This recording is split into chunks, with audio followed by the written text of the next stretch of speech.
Okay, I think we can start. So today we're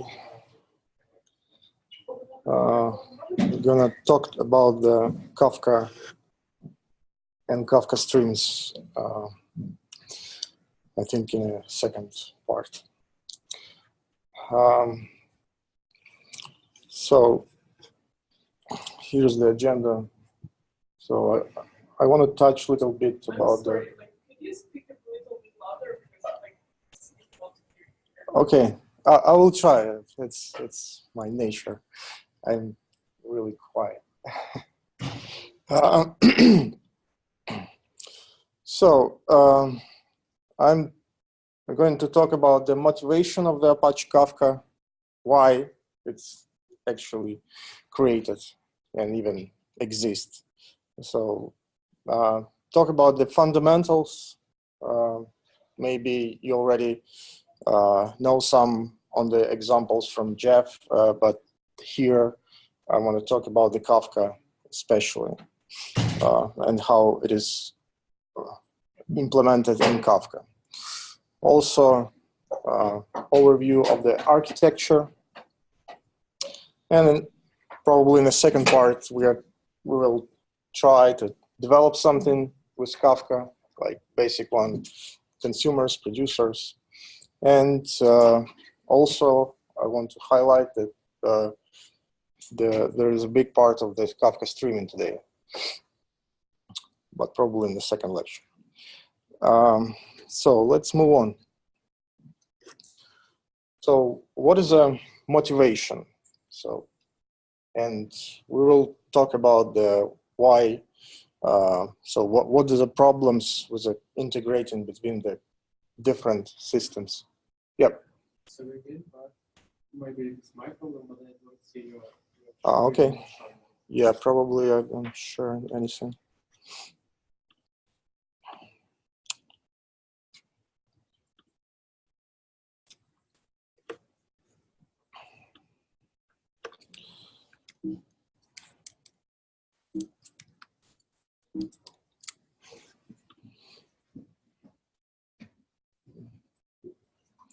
Okay.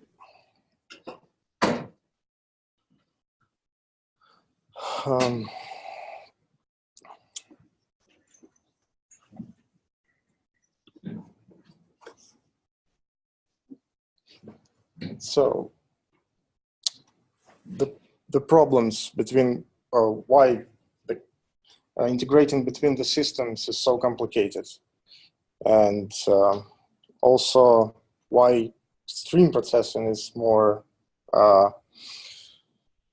It looks like it's more valuable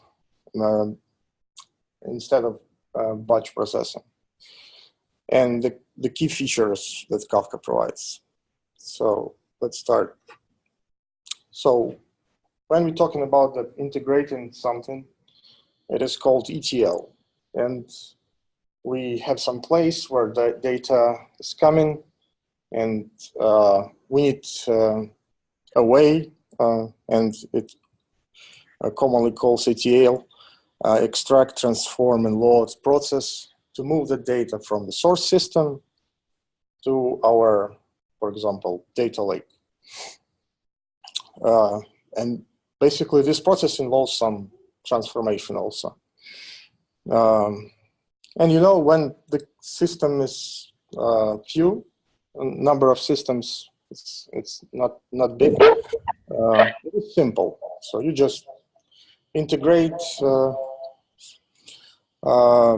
the system using their connectors, and everything works smoothly. Even if you need to parallel something, then cloud probably provides you many tools for that. But what happens if over time, the number of systems that you need to integrate is growing, and it could be growing a lot. And you have obviously problems with the integration of all of this stuff. Code base is growing, and you have somehow to maintain this. And let's take a look how it looks like on the diagram. So you have on a couple of systems, you are creating some connectors, like Hadoop provides some, like Flume to integrate the data from databases and so on. So you don't need any messaging system here, but over time it's quickly became that one. When the managing of this connection is really hard, and inevitably you will face something like that. So it is totally unmanageable. So let's talk about the different aspects. It's why batch processing, and it's traditional, and why it's not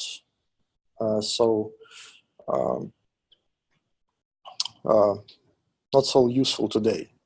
So traditionally, we have big clusters where we store all our data. We run this periodic jobs that, for example, for the end of the day, show me my balance and something like that.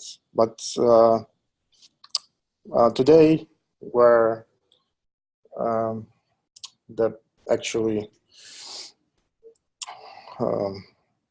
demands of the users is growing, and it's not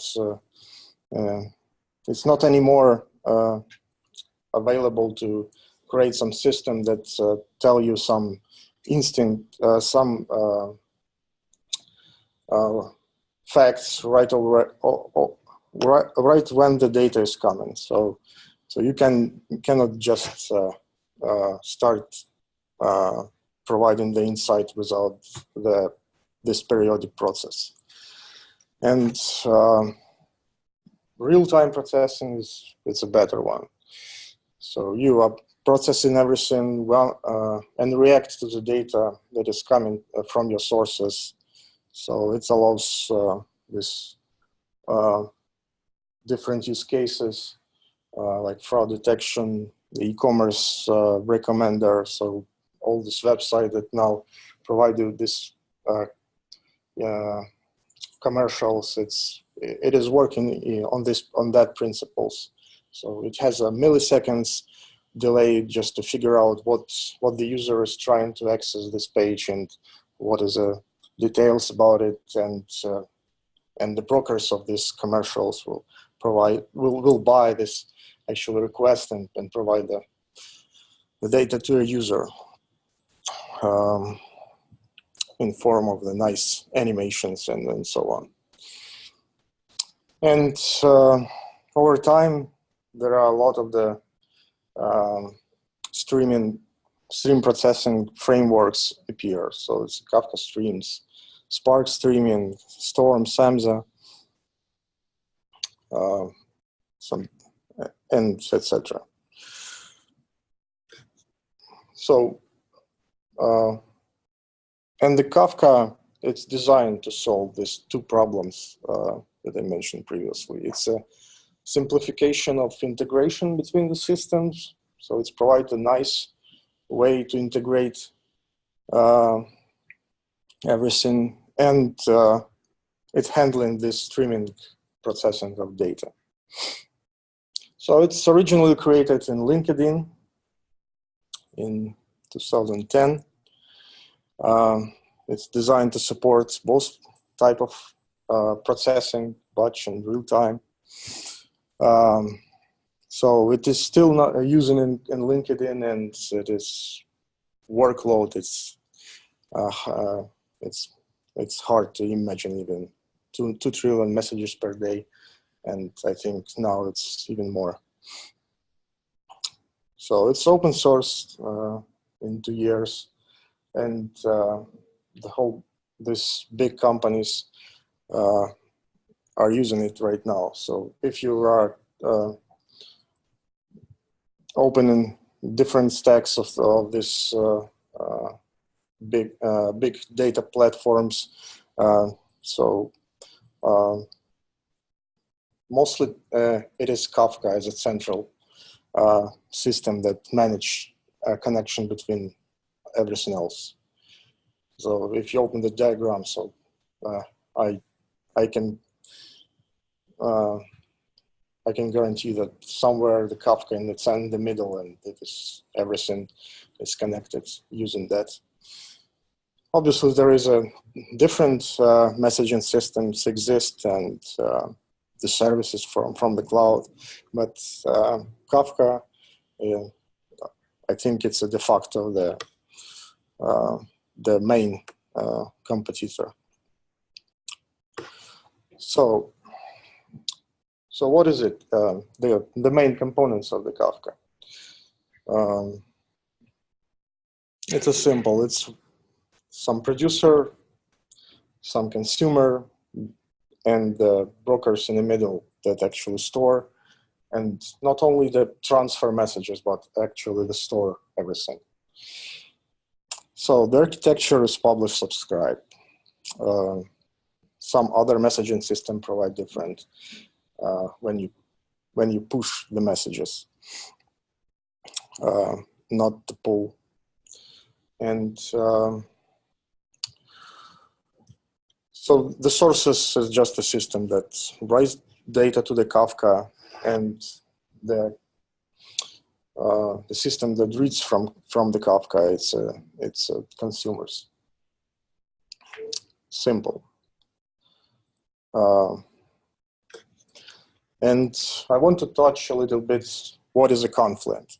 Confluent is a company founded in 2014, and it's basically the core of the creators of the Kafka, and now in the Confluent works most of the committers to the Kafka open source. It provides a support, consulting, and training, and create a platform that use the Kafka as a central component. And also the Confluent right now drive the open source community to contribute to Apache Kafka. So here's on this diagram some components. So here the blue one, it's open source components. So here you can see the core Kafka cluster, also the Kafka Connect. It's actually system that actually consumers and producers on steroids. So when you just have predefined, well-tested open source connector to some system, and you just need to write some configuration file to be able to spin up the workers that will consume or produce. So Kafka Streams, it's even simpler. It's just a library that abstracts consumers and producers API and creates some easy way to develop application. And it's a library you can integrate it to your stack easily. So there is additional clients, the schema registry if you need your message have a structure and save the schema with the schema registry. The REST proxy, it's even better solution to integrate with Kafka because, for example, you are developing in some rare used language, and you have no clients for a Kafka native clients. So it's okay. You can use REST and send messages and receive messages using just the simple REST calls. And that's it. So this is that we will touch today how to work with this open source stack. On top of that, Confluent provides some enterprise solutions like Replicator, Control Central, nice UI to manage everything, and load data balancer when you need to move some data around and scale in or scale down your Kafka cluster and so on. So there are a lot of documentation on their websites, so you can check what of these tools are. So let's go for Kafka fundamentals.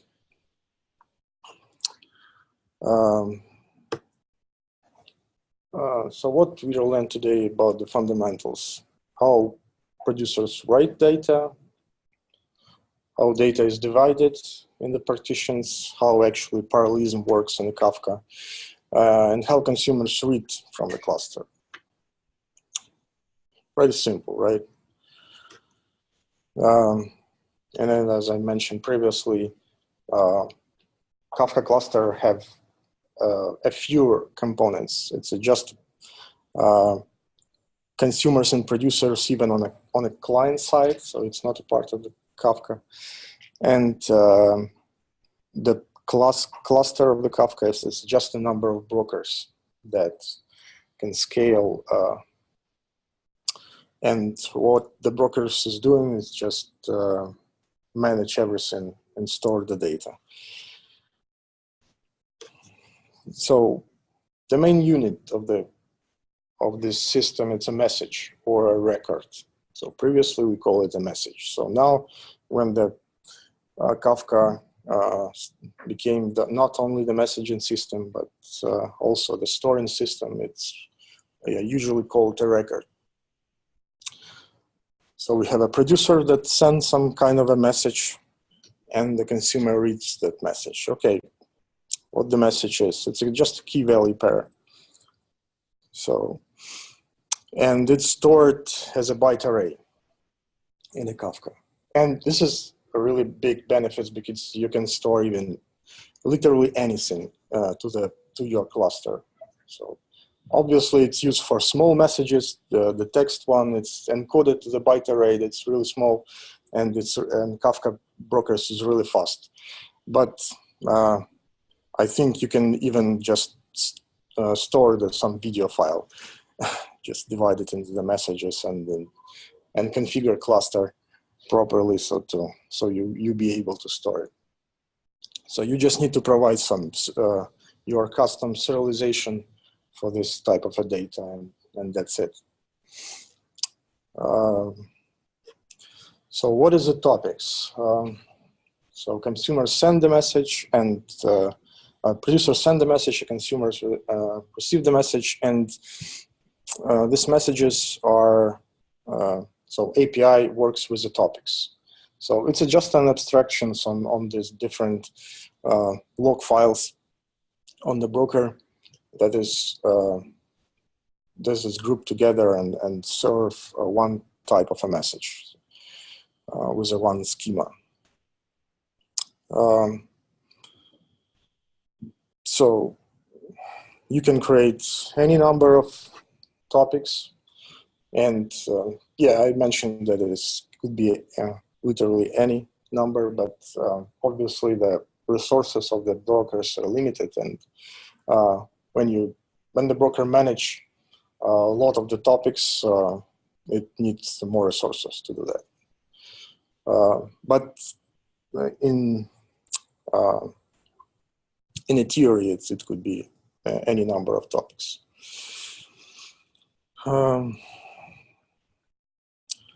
So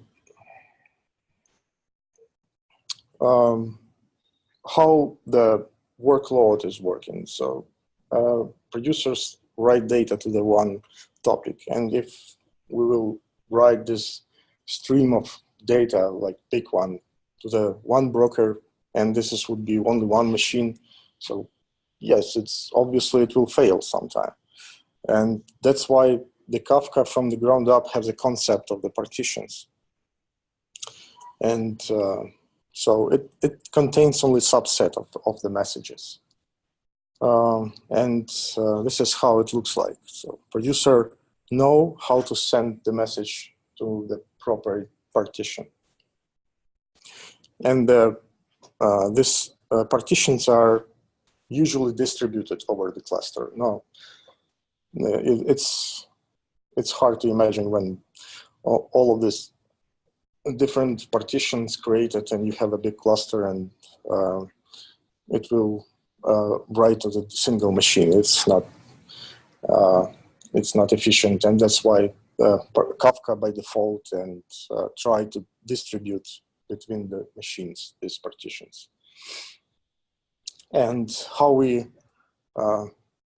producer figure out what partition is picked to send the message, and it's simple. You have the message, you have a key and value, and based on the key, you need to you have a logic to choose what the partition need to write to. And yeah. What on this image are the partitions that are red rectangles or what? And these three reds and another one are the copy, one another on each broker. So that's that. Is it a copy of the data? No, it's not. We are talking now only about partitions. About the fault tolerance, I will talk a bit later. So it's a broker. It's one of the partitions. Red. Yeah, the blue. No, all three of them. Yeah, the red, it's just a message. And so this concept is only demonstrate how producer spread the load. So this is important. Okay, and how it is doing it? It has a partition strategy for each message. And what is actually a benefit of it? It's a load balancing, as I mentioned previously, and the semantic partition. So when you need to somehow store your data locally to some partition, and that's why consumers can read from that partition and know that you are working with some particular subset, like if you spread the load by some key, and key has some meaning, like a region. You know that in the one partition will be all the messages from that region. And the fault strategy is hash mod, as Jeff mentioned on the previous his lecture. And when you have just a hash of a key and modular on the number of partition that you have. So when you create a topic, you are specifying the number of partitions, and the default, if you are using default, it's only one partition. So that's why if you need to spread the load, it's recommended to create partition manually with the properties you need. Is there an ability to add partitions dynamically? Yeah, you can add partitions later, but cluster need to repartition everything because it's a nature.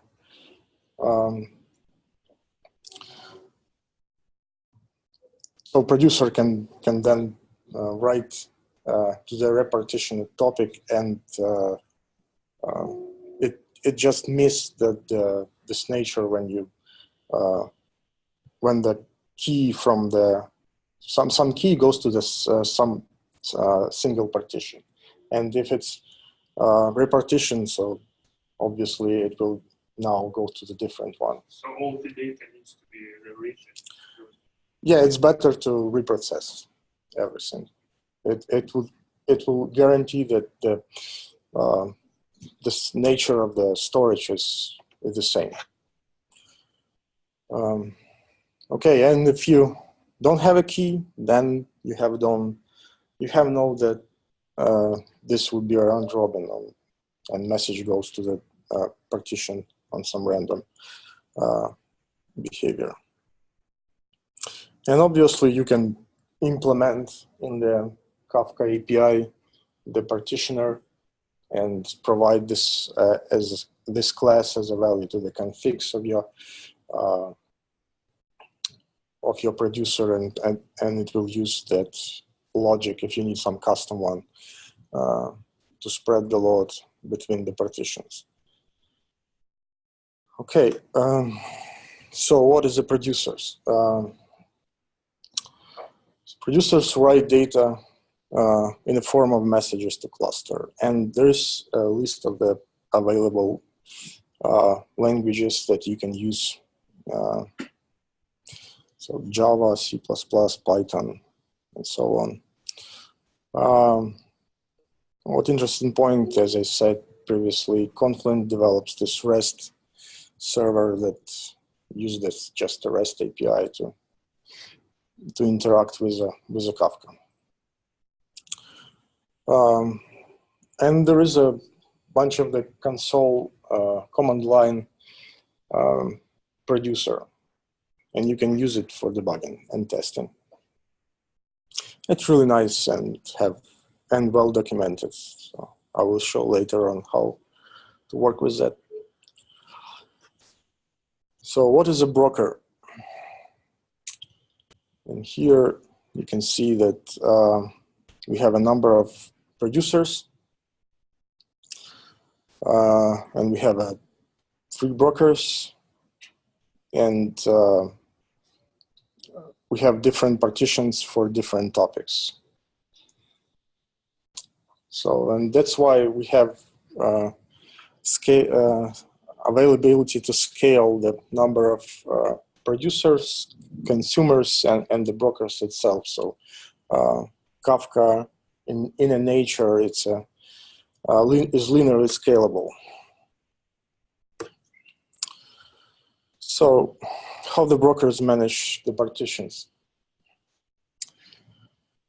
So as I said previously, a message spread across different partitions. Yeah. And typically, broker manage multiple partitions and from the multiple topics. And each partition in a nature, it's just a log. And you have not to be confused about the log4j logs or any logs of your system. But in a nature, it actually acts in the same way. You just append immutable message to that log, and that's why the Kafka is so fast. So you don't have to update anything. And to figure out where the message is, so we have a concept of offset. So you know in the offset, you know where to start to read the log and to get your message. And it's just a number which is monotonically increasing. And there is a concept of retention policy. So if your cluster resources is limited, you just provide some configurations when the old messages has to be removed. It can be by time period, like 1 week, for example, or the size. And that's why it can manage your cluster easily. So here's how the logs look like. So your producer always append to the log. So it always write to the end of the file. And you have a bunch of systems that reads asynchronously from that log, and each consumer manage the offset that is working on. And this is really great. Publish, subscribe architecture. So I mentioned previously that the message is only a key and a value, but it's not. It has also a different number of additional attributes. So it's an offset that is identifying the position in the log. The timestamp, it's a it adds the time series nature to this streaming process. And each message has by default has a just timestamp of when the Kafka is processing it. It's a compression type, some magic bytes that previously identified the serialization mechanism that Kafka is using. So just reading one byte on the beginning, you know what the serialization mechanism you need to use. So right now it is updated, and you can check the message format on the Kafka website. What's the message format right now? This is the concept of how additional metadata is stored with the message. Some headers also provide your ability to store some system-provided key and values, and you can additionally store anything that you need in your processing in these headers. And this is how fault tolerance is working. So in this diagram, for example, we write the message to partition A on the first broker, and another producer write the message to the partition B. And what is important, that these producers are working only with this leader partition and not interact and know anything about the replication. So it's all managed by the broker. So by default, the replication factor is 1, and it means you have only one partition. But if you provide, for example, you have a 3-node or 5-node cluster, you can provide the replication factor of 3, and it means that each message from a partition A will be automatically replicated to a different broker in a different partition A. And this is how it is working.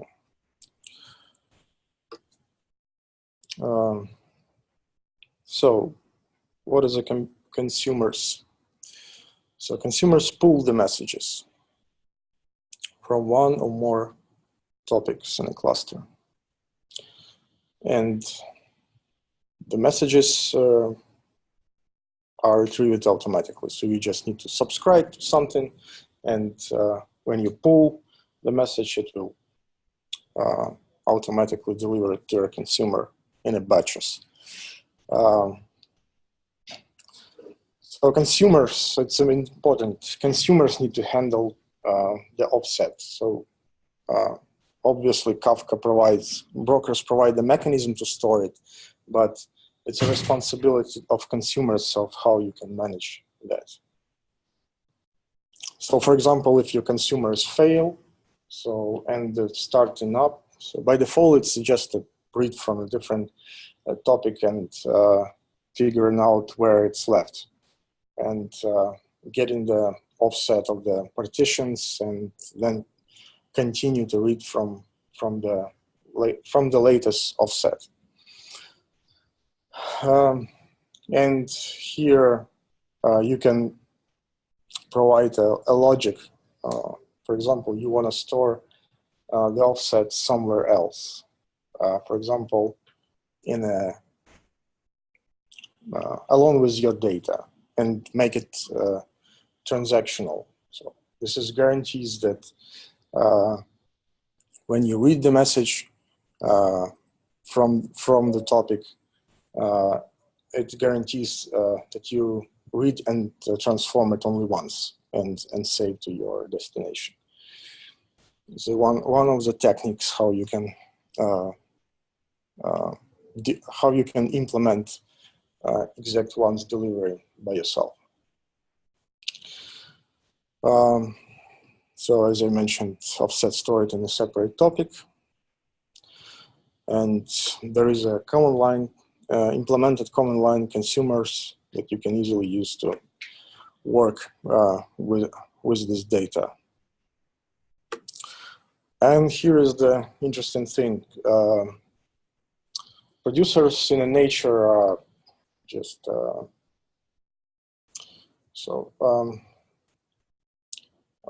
producers can write and not define the parallelism using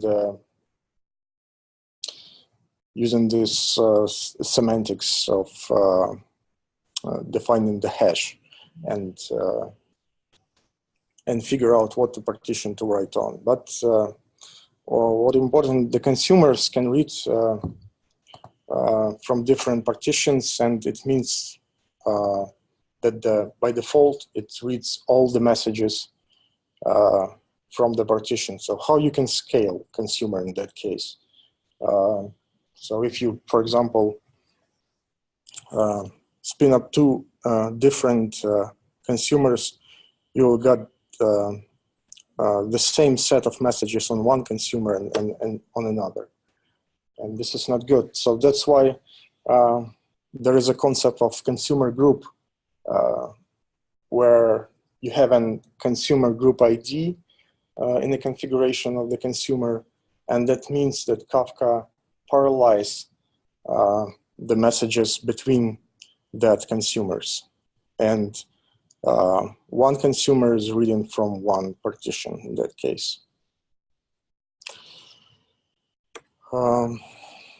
And that's how we can scale your application on the consumer side.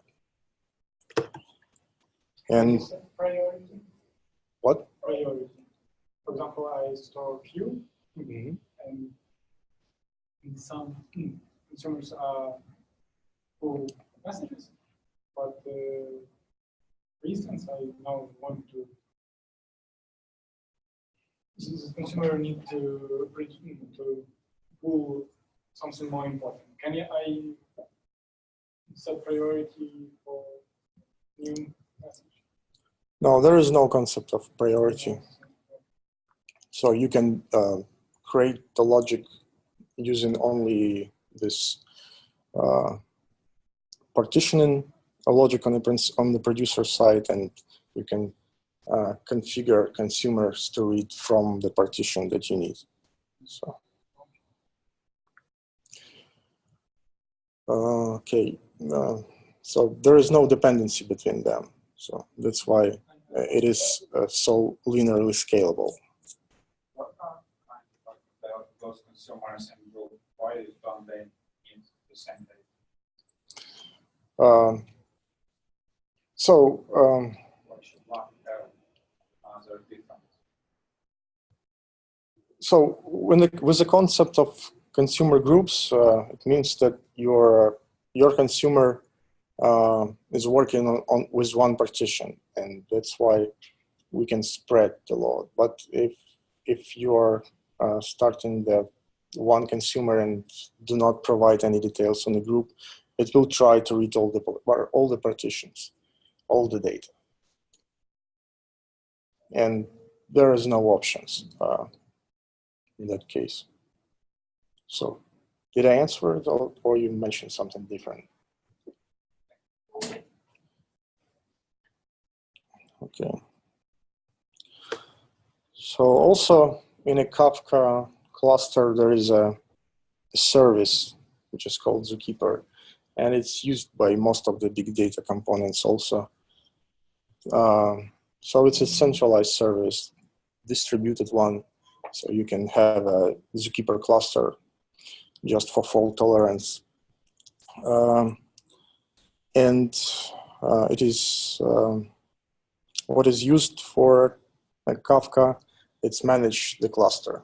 So it's also a failure detection and recovery, and storing some configuration like access policies for a Kafka. Okay.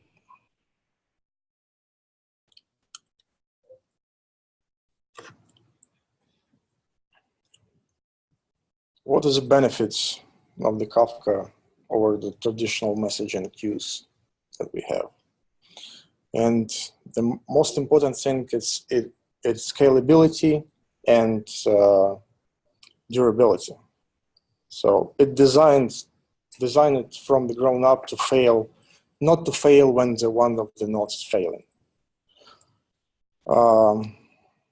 So that's why it have its so big throughput and supports in the nature most of the computation types. Sorry. Yep. Just one question. When we are replicating the messages of Kafka, is it the simultaneous process while you receive new messages, and how you can be sure that all messages will not be lost and replicated? This the broker. Yeah, consumers and producers works only with the leader broker, leader partition. So broker on which the leader partition is stored. And when you produce something, you are saying that I'm sending this message and waiting. For example, there is a different options. You can wait, you can just send and forget. This is no guarantees over the failure, but also you can send and wait until the leader partition is stored the message. So it return back the acknowledgement about that. And also there is an option to wait for all partition this message to be stored. It's a configurable, and you can use it to define what you need. If you need the 100% fault tolerance, you probably have to configure all the partitions acknowledgements. And same on the consumer side. So if you, yeah. What is the difference between like this Kafka streams and CQRS possible sourcing from some NoSQL database that can be partitioned and replicated? And basically there is no difference. So Kafka, it's the same nature. And what is a Kafka? So it's so the creators of Kafka just pick the logic of how database works and make this Kafka functionality just using the same principles, but traverse the logic like upside down. So in a database, you have a concept of these logs, transactional logs, and where you are reading all these changes of your events, and you can, if the node of some database fails, is try to recreate the state using that log. So in the Kafka, these logs are bring up to the first place and have the concept of some different entities, how to work with that logs, like topics, consumers, producers, and everything is scale. It's like the same as aggregates in source. Yes. Yeah. It's just an aggregate of some events. Yeah. So it has dual nature.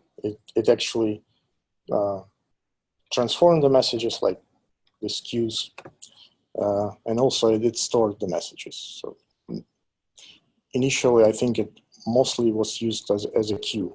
But later on, people figure out that this is a really nice mechanism just to store the data also and work in a real time on the data. And these brokers are just to store the events. I mean the data. The aggregates, like the write database.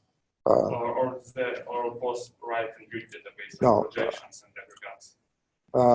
So in the topics, you are storing the immutable messages, immutable facts of your stream data. So if, for example, you have some data source that provides some data, like tick data of the prices on the stock market, and so each message it's just a snapshot of that price for some security. So this is what the actually we are constantly appending to the logs. And how we can create the aggregates? We just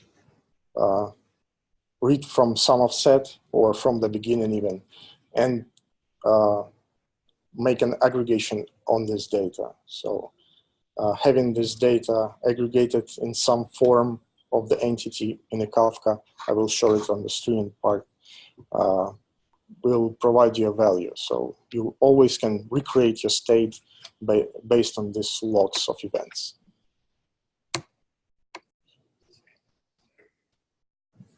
Replication is only for enterprise. No, replication, it's a basic feature, and it provides you fault tolerance. That's why it is. It can be. So cluster will survive for node failures, and if it configured properly, I think it's even survive with half of the node fails or even more. So it will continue to operate.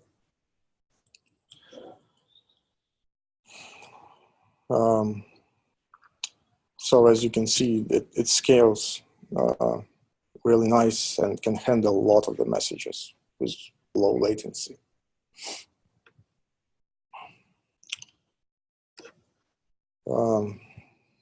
And this is multi-subscriptions provide your scalability also.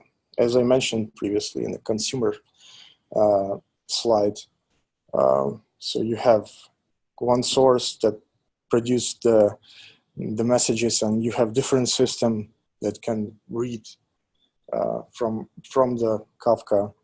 So that's why you can set up your pipeline just to integrate different systems and not to worry about how this data is distributed on this ETL process, because what you are using, you are using multi-subscription concept of the Kafka. And here's the example. So you have the topic of some streaming events, and you are writing this data constantly into HDFS for later use. And also you have some cluster of real-time analysis like Spark, and you are reading from Kafka at the same time in a fully scalable and fault-tolerant way.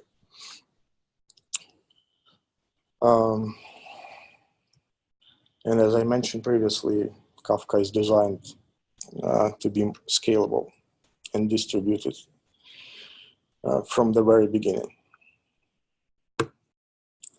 And here's the advantages of this pool architecture.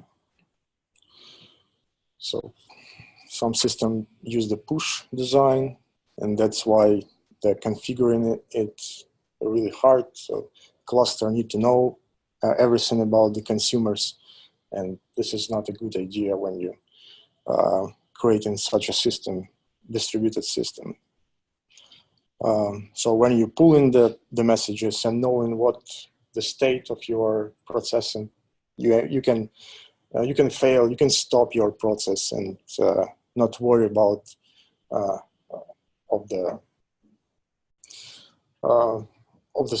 this pipeline. So you don't have to configure everything in a single shot. So you configure your cluster separately, you configure your application that read and writes to Kafka separately. So that's why it is distributed and easy to configure.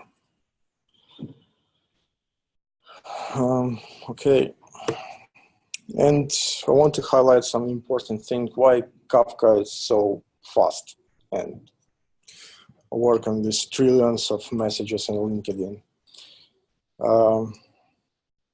And it's not requires a lot of RAM, so it can easily, you can easily bring the cluster on the commodity hardware, and because it used disk to storing the data.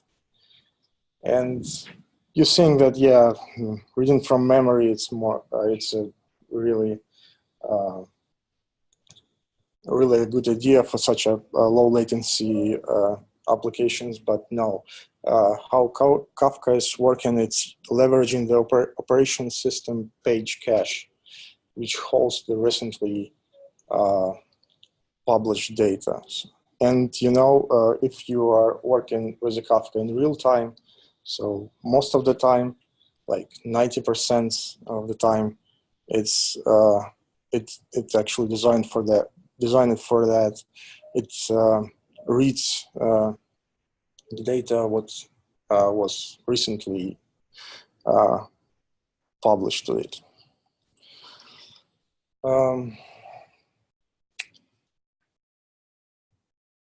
And if you are configure your cluster correctly, so even with not a big amount of RAM, so you'll figure out on the workload that this disk speed is not really important in the Kafka, and what more important, it's a network, and this is the main limiter factor for that cluster.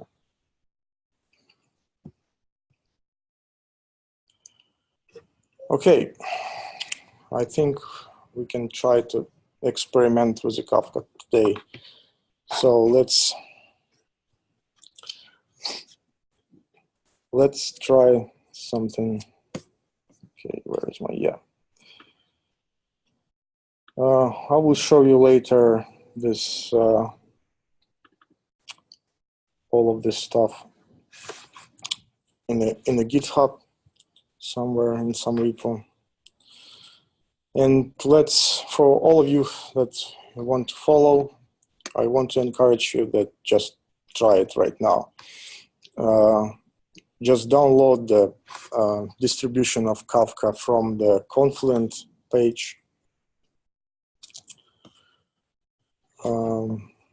So if you open this page, it will show you just a simple page where you just need to choose what the enterprise or open source version you need. So you provide in some email address and this is all you need to start. So all the distribution is downloaded as one archive. And if you decompress the file, this is the folder structure that you will get. You should exactly decompress your work directly? Or? Yeah. You can easily just, I will show you. So, for example,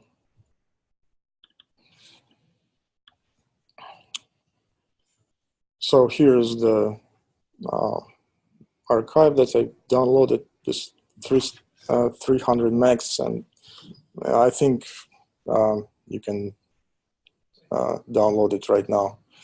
No issues with internet. So what you just need to decompress everything. And here is the folder structure that I mentioned. So let me know when you're ready, and I will continue on that.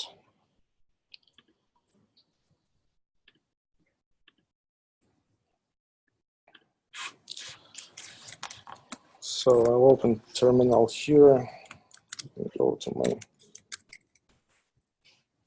downloads.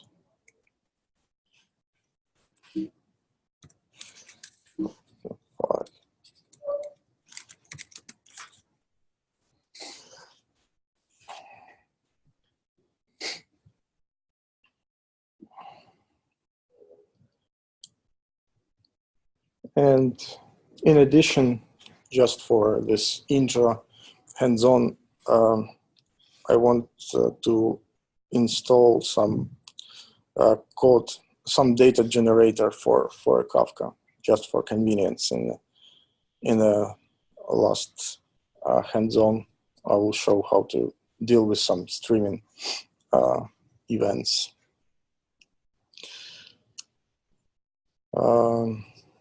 So let's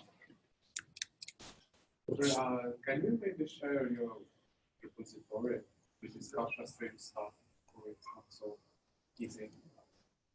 Yeah, I didn't prepare the repo for now. Sorry about that. I will show you. I will share after that But maybe lecture. does this install on the platform MD file? I mean, because when we'll copy this text from presentations. So Yeah, I this. think I found really similar one in documentation. Yeah, you can use documentation for that. It's all this installation part. It's from documentation. It's in a quick start on local.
So Confluent Hub is a nice way to share your configurations, some connectors, details. And for example, if you need some connector that is published to that hub, you can easily to set up everything in your cluster by just using this simple Confluent Hub install command.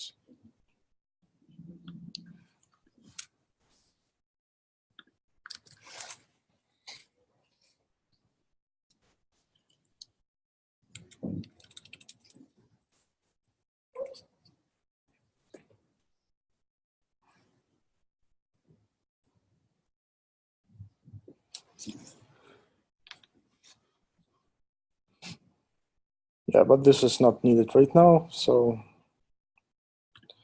let's go ahead and start our service.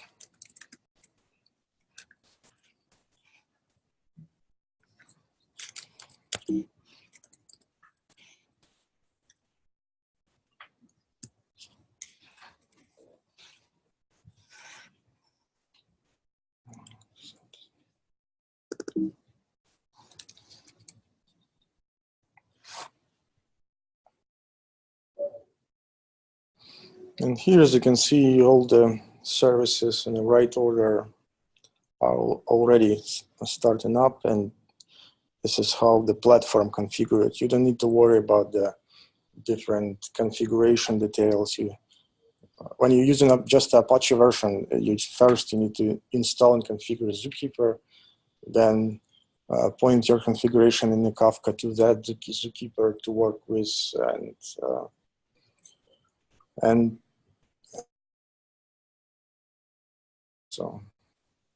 and a whole bunch of this additional services like schema registry, where you manage all the schemas of your messages. The Kafka REST, it's a REST interface, it's a separate server to work with the Kafka.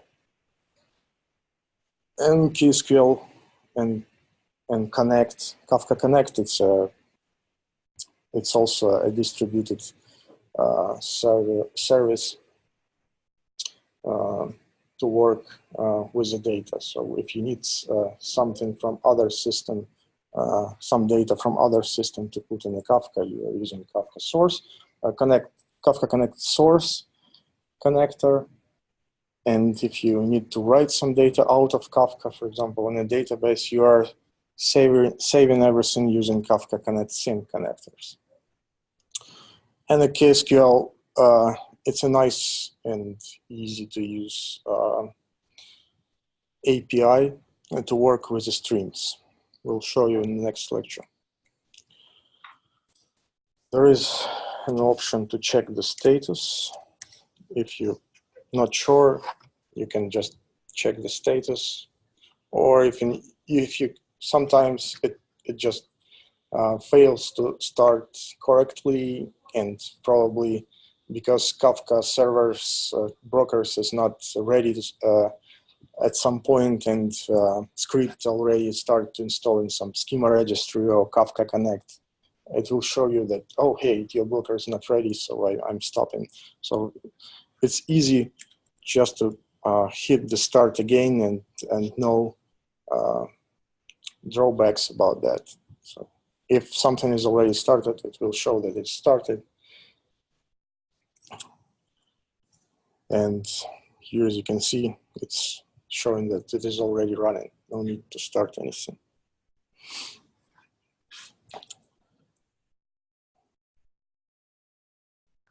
So that's it about the install.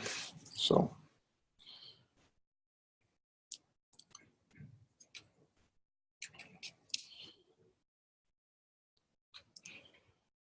okay, what about you guys, girls?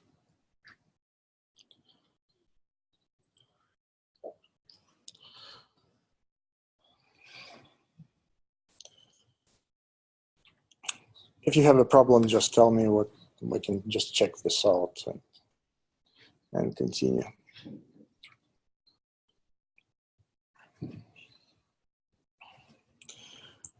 Okay, this hands-on is a really basic one, so I will just continue and help you if you have the problems with a Confluent or later on. So let's talk about CLI a little bit. So what we're gonna do right now, it's just verifying that the Kafka is running. Yeah, I show you the status command.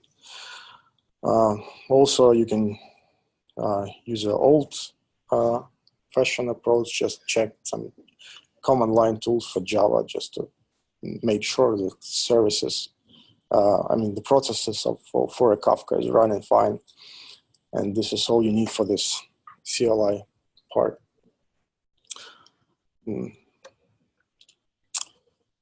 Okay, let's continue.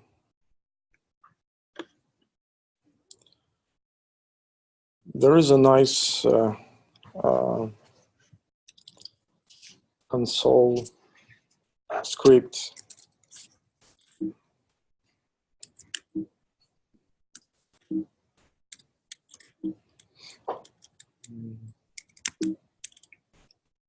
to produce the message. And here's the bunch of options that it has. So let's quickly overview what it is. The most important thing is to use the broker list. And as you can see, it's required option. So you don't have to provide all the details, all the URLs of your clusters. You can easily start experimenting by just providing only one IP and a port, for example. Some different options for compression, the batch size. I think we'll talk about that later. Some retry policies, different configuration options, like just a generic one, the properties, where you just provide just a key value pair of what the property you need to change in your producer. And some timeout, and also the important one, it's a topic. You have to provide the name of the topic in your Kafka. And we are not creating any topics right now because Kafka will create the topics for us automatically. So let's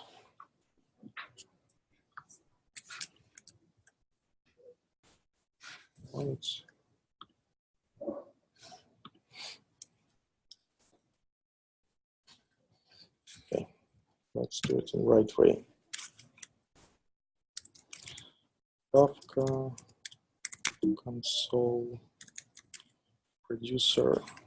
I need to provide the broker list. And we are experimenting and have only one node of our cluster, so located in the local host. And default port is 1992. So let's name the topic. Let's say just a test. And that's it. So we can type some message. Like some. So by default, the producer on the console just provide you an option to publish the value to the topic. So if you type something here, it will be stored as a value in your Kafka topic. And here's the nice warning about that there is some leader is not available, and it's not really informative because what is actually showing is it's your topic is not created, and it's showing something in a Kafka way. So your leader is not available. Okay, that means so the topic is already created and the first message is already stored in there. So let's type some more data.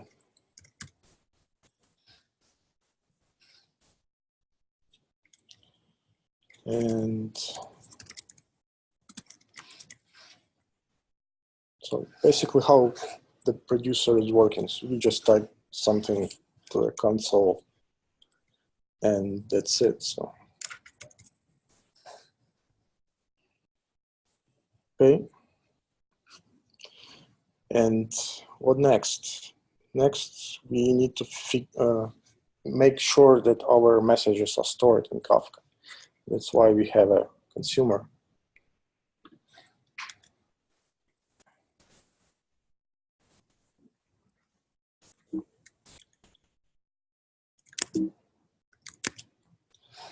And there is a bunch of different options for consuming.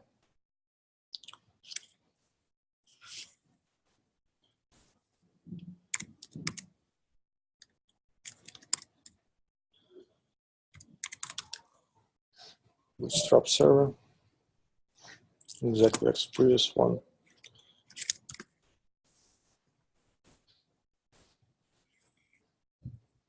And you can just put some topic, test one that we created previously, and hey, nothing is happening because by default consumer is starting from the latest offset, and this is default logic. But if you're experimenting with something and you need to be sure that you're just pushed your messages and you need just check what the values are in the topic, you have to provide this additional flag from beginning. And here's our messages. Easy, right?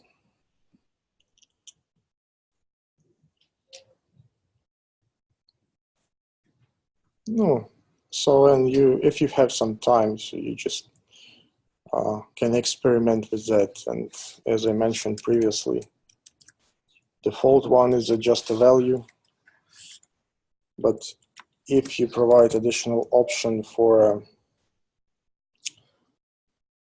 with a property. And this is the parse key.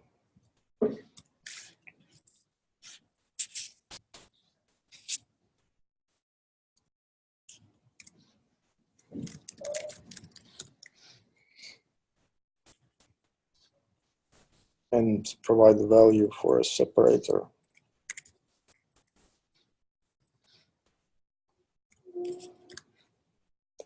You can start producing some data with a key and the values. For example, we have some key like A and the value 10, and then B and the value 20, and the same key. That's it.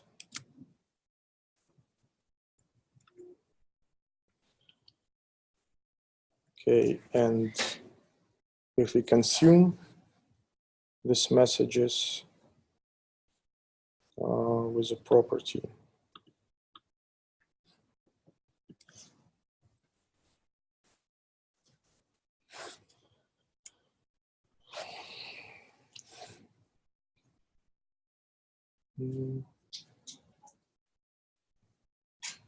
print, not parse.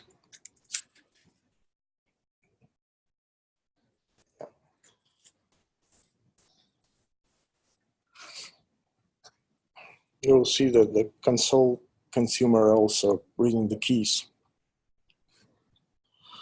And that's simple, right? So let's talk about the producer, the zookeeper also. So we have, this is nice shell script for the zookeeper shell. And we need to provide the default host for that. So zookeeper could be on a different host machine, on a different machine.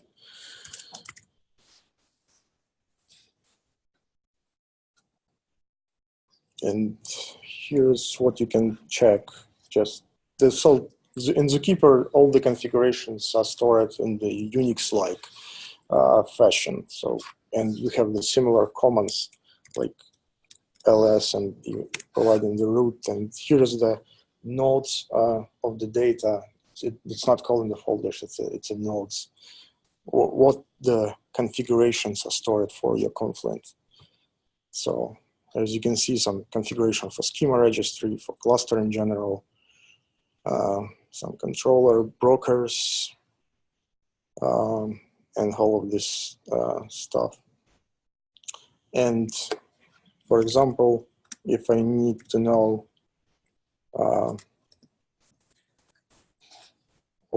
what is the brokers,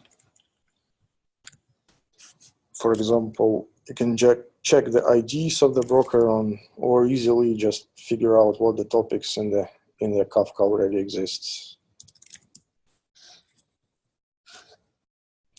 And here's this test, our test topic that I created with this console consumers and bunch of the different default topics that Kafka Confluent platform is using to manage everything. It's like this consumer offset. It's topics where all the offsets are stored in Kafka. So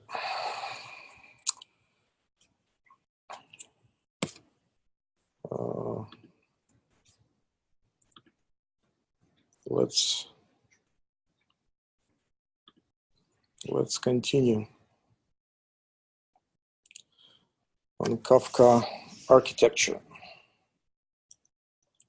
So I already touched the concept of the components and how a Kafka is working in this in the previous section.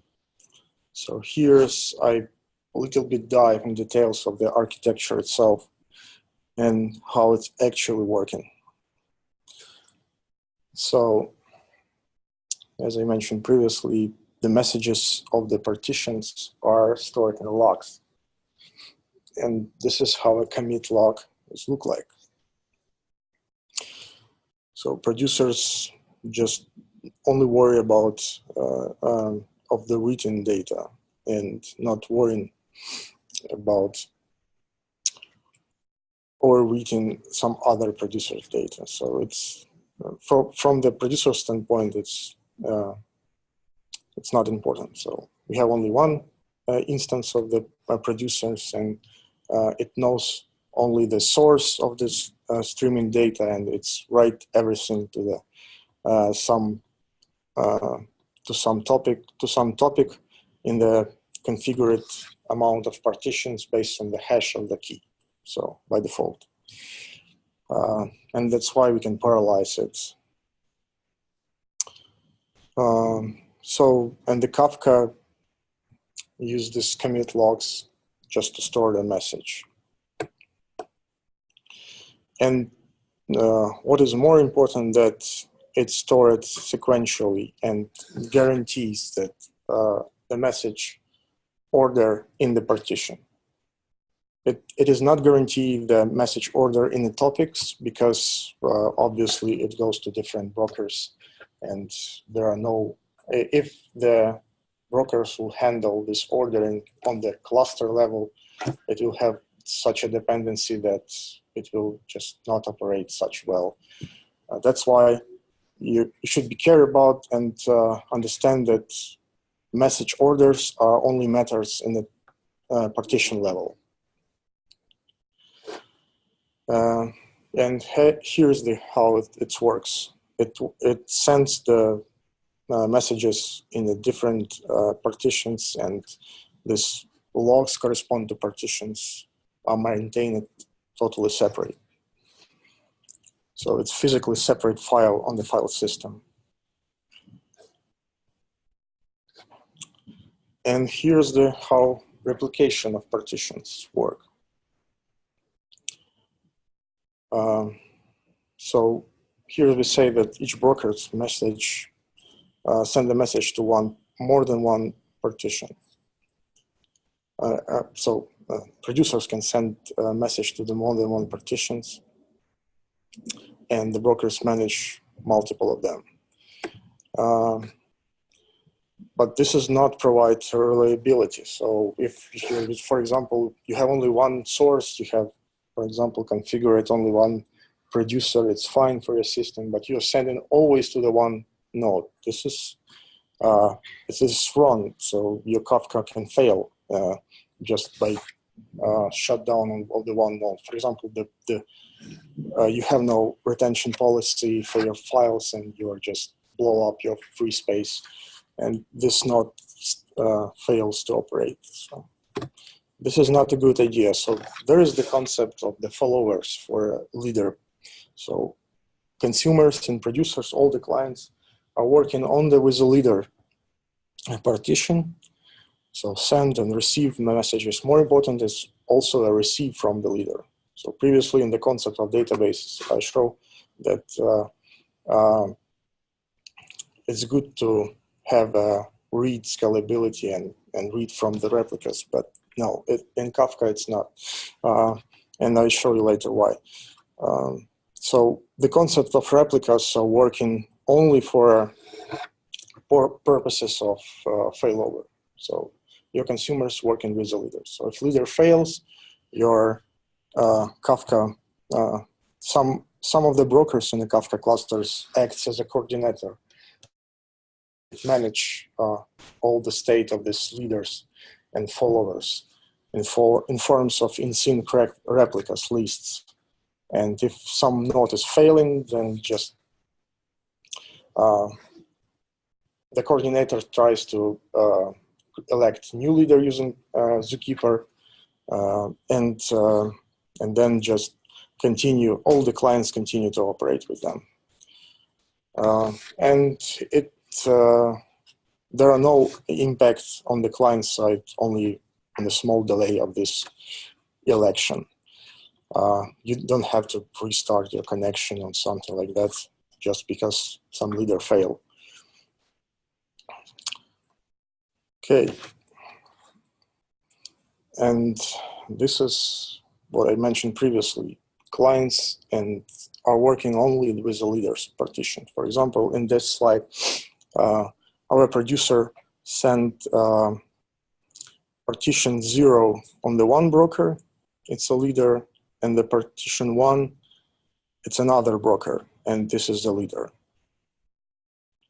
And Kafka have a replication factor too, and it's automatically replicate to different brokers, and that's why you have two brokers, and all the data is present on both brokers. So when the one node is failing, so producer will just continue to work and send the data to this node, and consumers works with this other node. So.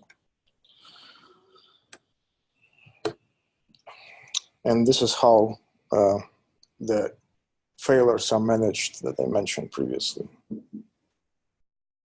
So when you're working with a console or you can inspect the logs of the Kafka broker, you can see that this is some different events of in-sync replicas, the electing of Zookeeper, and this is how it looks like in sequential. So you have the in-sync replicas on all the brokers for each partition, and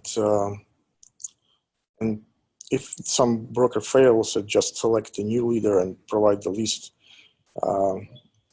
And if some broker just go up and restore its state, so this coordinator will just provide this in all the in-sync replicas details to it, just to continue to operate and maintain the cluster state.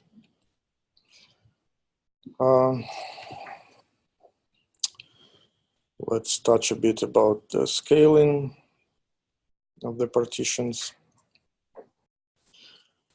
So consumers read from the leader, no followers.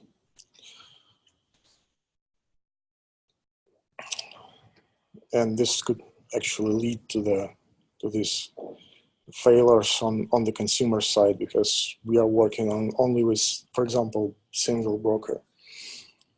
That's why it's a good idea to split your topic on the multiple partitions, and it will be created on different brokers. So what about the time? So I think we can have a break, right? Yeah, I will continue on that after that. Great.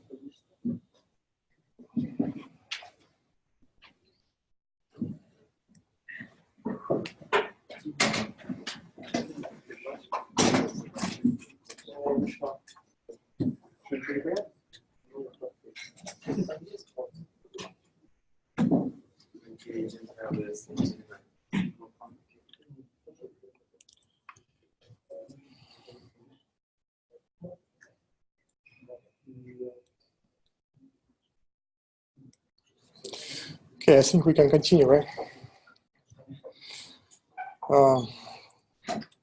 Just a couple more slides about the architecture, and we can continue to some interesting stuff.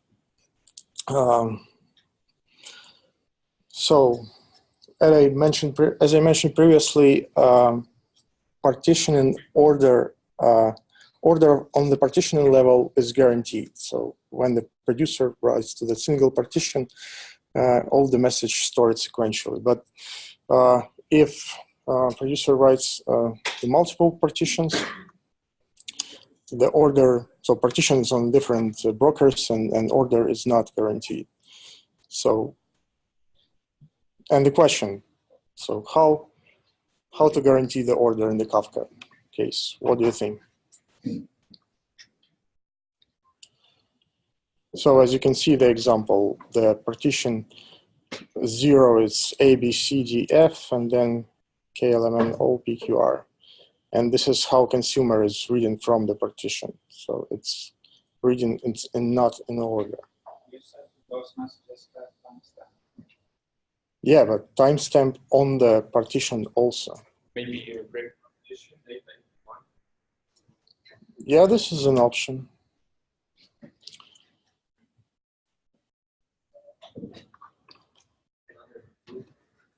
Yes, another queue.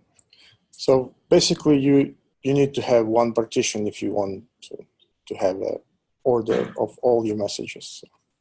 Not a good idea, but sometimes it's important.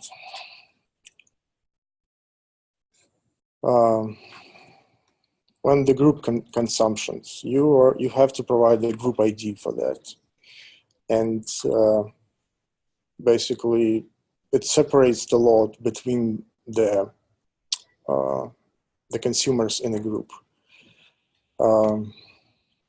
And what more important, Kafka has automatic failure detection on that. So if your consumer in the group fails, it automatically doing the rebalance and spread the load on the consumers that left. Or if you add the consumer to the group, it also automatically rebalancing. And there is a bunch of options on how you can configure this. So there is a strategy for how you can work in the consumer group. For example, in the latest versions of the Kafka, there is an option to which is called sticky consumer. It means after a balance, all the existing consumers tries to read exactly the same partition after rebalance. And also there is a difference. So if you choose the rebalance on round robin, so it will just each time after rebalance, it change the direction of the flow. And what is really important in the consumer groups, there is a limitation. So for example, so it's limited to a number of partitions. So number of used consumer in a group is limited to a number of partitions. And for example, if you have only 3 partitions and 10 consumers in a group, only 3 of them will receive the data. And in this hands-on, I plan to show you how to deal with a multiple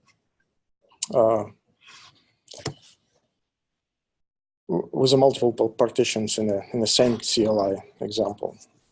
But it's okay, you can try it later on. So just need to provide a different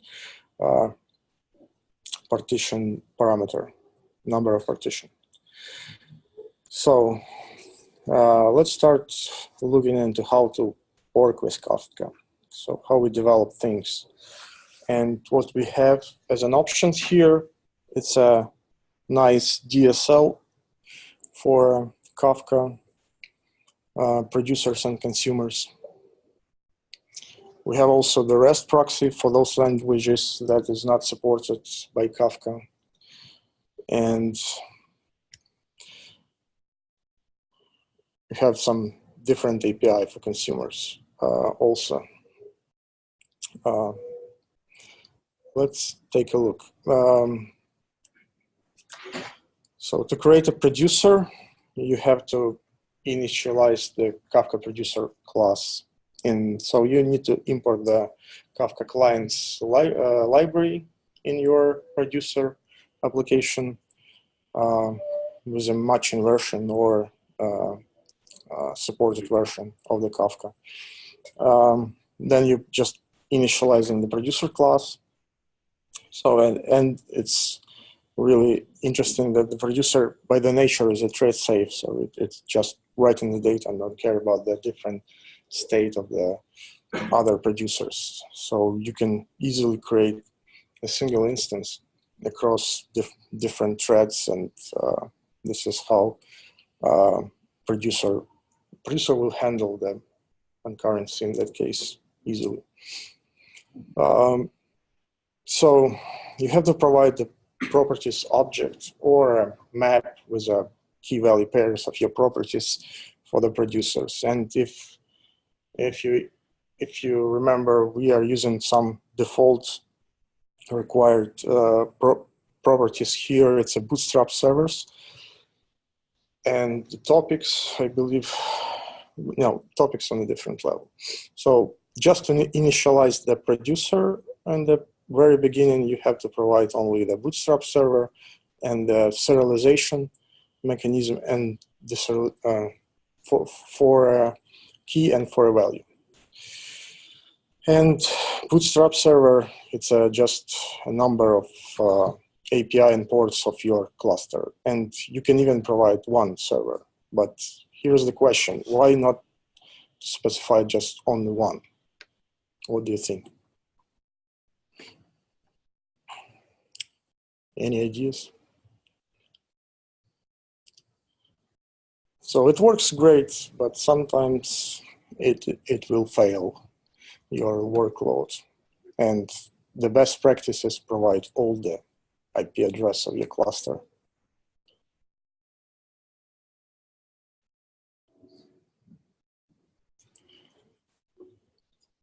Okay, so basically its question is simple, and because of the single point of failure, because Kafka in nature designed that is, it will just ignore the failure and continue to work. And if you specify the nodes of the broker, you have only brokers in your cluster.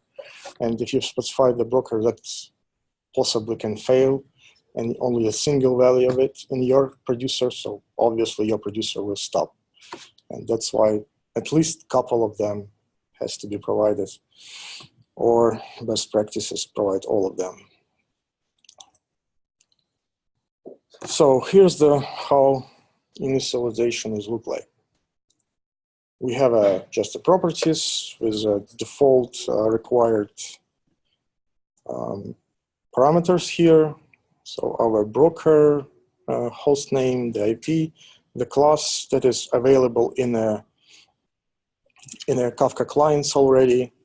And there is a bunch of different options for serialization, as you can see. The integer, all the default Java types, I mean the basic types. So if you provide a string serialization, it will just use UTF-8, and if you need another encoding, you have to provide additional additional properties for your producer. And what more convenient thing, it's the client has had a class with all these default names and the default values of this parameters stored in this hierarchy of the classes, like producer config, consumer config, streams configs for Kafka streams.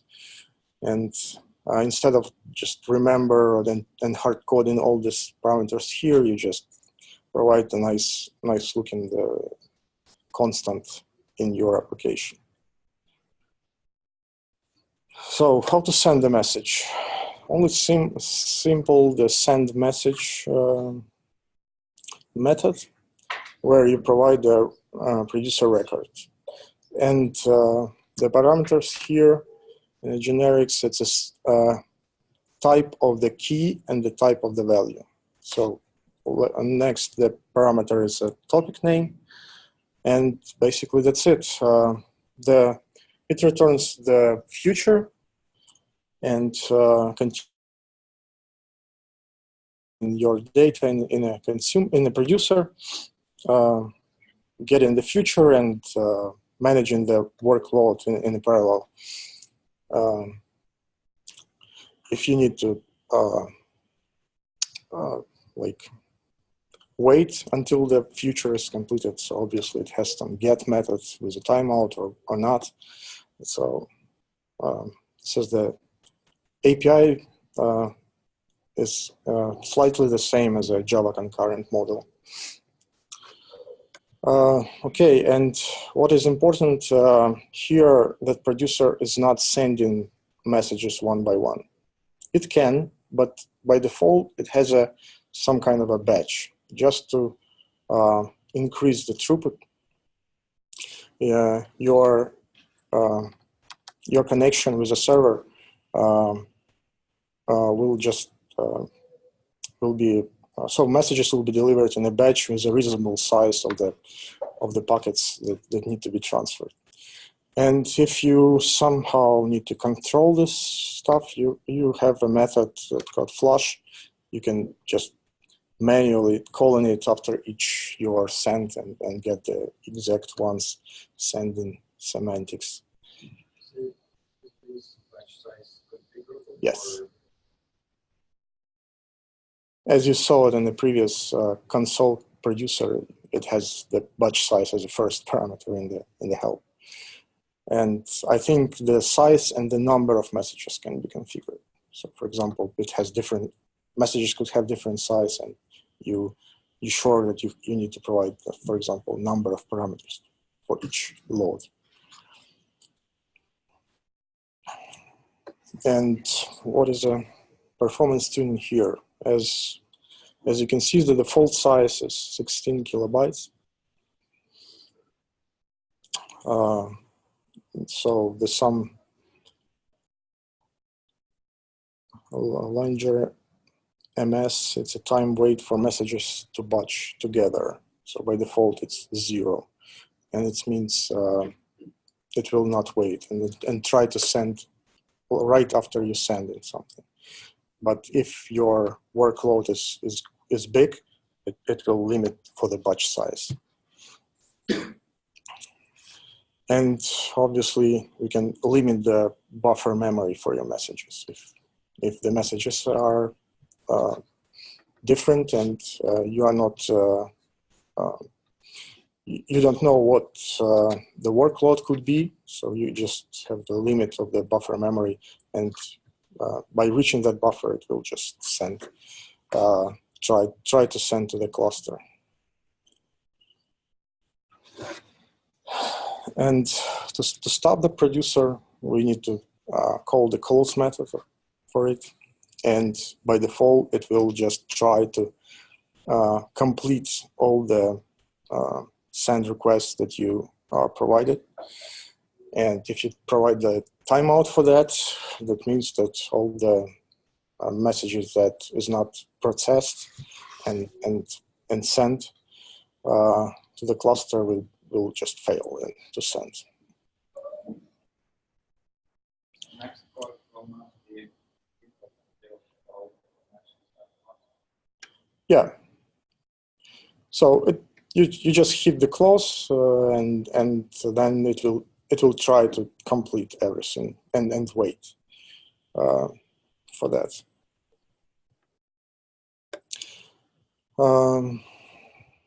So let's talk a bit REST proxy. So REST proxy allows you just to operate with a Kafka and for the languages that is not supported.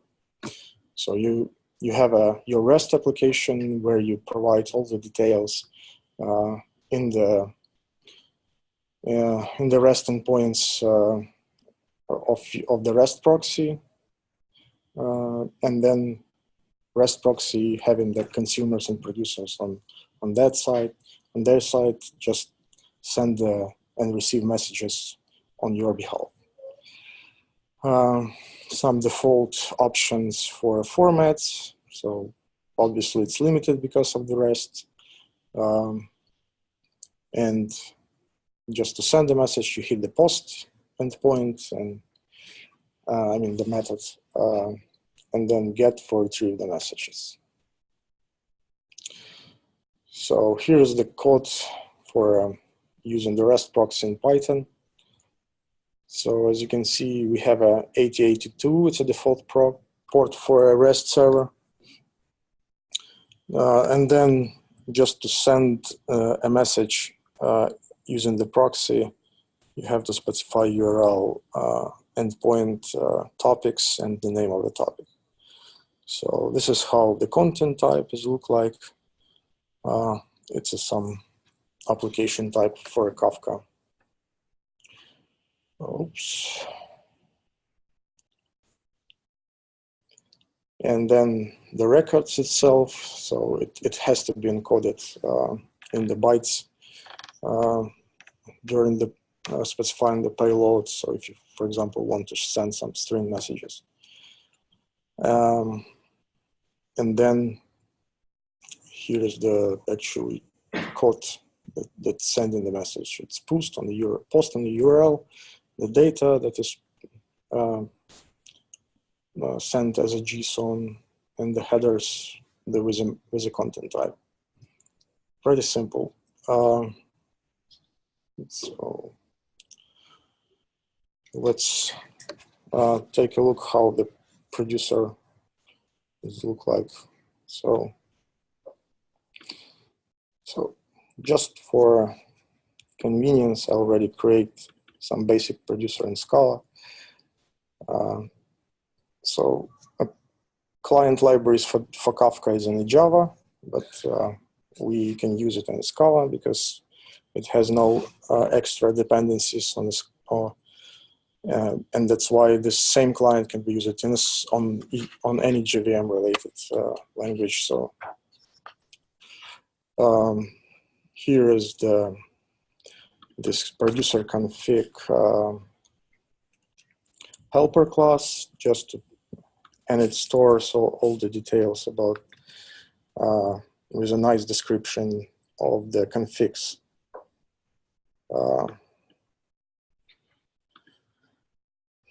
Okay, the local host, so need to check whether its server is running or not. Probably yes, but let's see. Yeah, it started. So then we provide the serialization. So it's also in the common package of this library. And basically application really simple. You are creating the producer with this configs. And for example, for testing purposes, I'd like to send some new topic with a key and a value. And the key would be some random alphanumeric character, and the value would be from 1 to 10. And the best practice is just to put in the try catch and in the finally block to close the producer, just to make sure that all your processing is completed and you have no memory leaks on your producer. So in this simple application, it's not really important, but You said that the producer flows twice for all yeah. requests. So Yeah, and if use it without. For example, this finally is just for a matter of runtime exceptions. Like you send in and your cluster is done. Yeah, something crashed. Yeah, it will just try to complete, and after timeout, it will just close and release the resources here in the final block. So let's send something. Oh, nice. Okay. Why is that?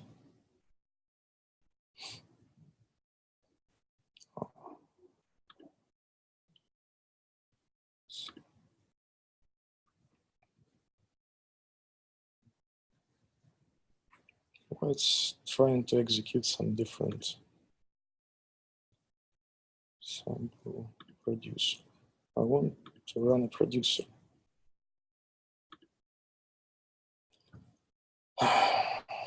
And always, that is always with live sessions because everything is work when you're preparing and everything is not working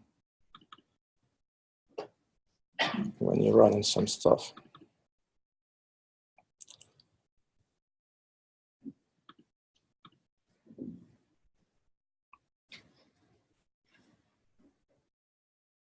Okay, missing parameter type for expression. It's because of compile error. Probably, yeah.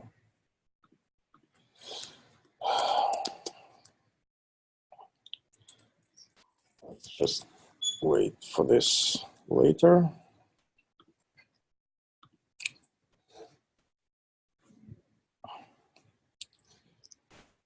Okay, here's the completed one.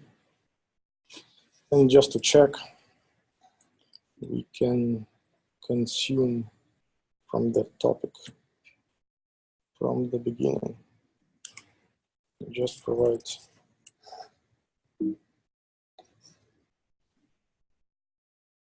so where is the values? Oh, it's not right.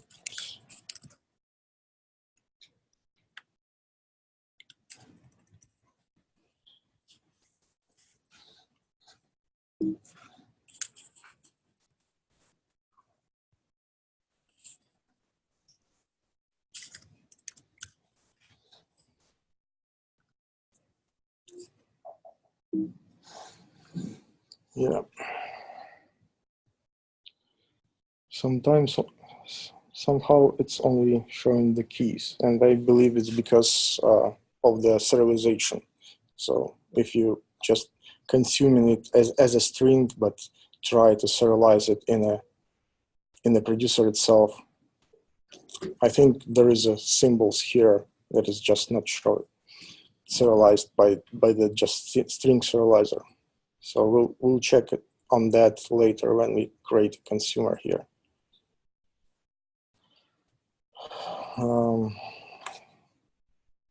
So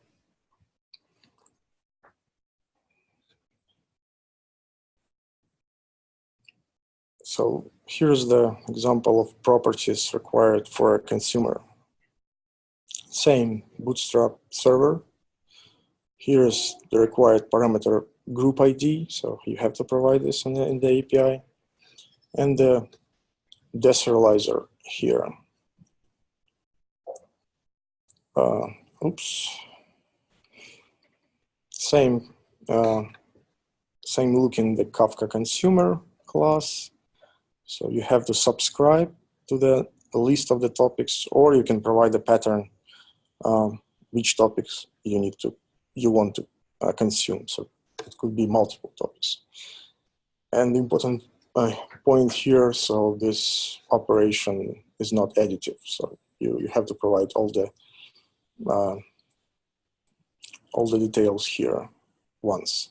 And if you provide the second one, the second configuration will be used for consuming. So how to consume actually? Here's just the infinite loop, just for demo. We are calling the poll methods, providing some time frame, and I believe using this just a long parameter is already deprecated in the new API, so you have to provide some meaningful number of time, for example, number of seconds, using the time API of Java. And this method will return the consumer records. And actually, this method is waits for to make a poll for this number of time. So basically simple, right? So in the consumer record, we have a bunch of the additional fields like offset, some partition number, and some metadata that Kafka puts to it. So we'll check it later. And this is how you can control the number of messages that returned in the consumer. So by default, it's fetch for all of our available messages from the offset that it left and to the end, to the current time. Here you can limit the number of bytes that can be consumed. Okay, the timeout also, and since 0.10 version, it is number of messages to retrieve. And here's some parameters to control the performance tuning. So you either want high throughput, or you need a low latency to to consume your data. And so you can provide the minimum bytes. Default is 1. So it accumulates in the buffer the number of bytes before responding, and the number of time in the milliseconds to wait until returning that batch. And if you, for example, need a high throughput, you put the large number of bytes and the reasonable timeout. And if you need a low latency, you just provide this minimum bytes is 1 is the default one. Okay. And the REST API for that is pretty simple, but in the terms of consumer entities. So here's the basic configuration. So we have a payload format is binary, and it's a Kafka binary. Then you hit the post URL, and with these parameters on the previous slide, and then get the actually base URI to get the consumer instance. And then after getting this base URI, you are just hitting the get method on these topics, same actually URL, but with base URI, and provide the details of timeout and parameters in the headers. So in the response, you got some messages in your response. You can look for that and just decode it from the byte array to a string value. And basically that's it. So to hit the delete on the request on the same URI, it means that it will delete the consumer on the consumer instance on the REST server side. So let's go back and check how the consumers look like. Same Bootstrap server, deserializer class, and for example, we will read from the same topic, second topic. So we subscribe to it, and then poll for 1 second, and for example, I get all the messages as a sequence, and just print everything to the console here.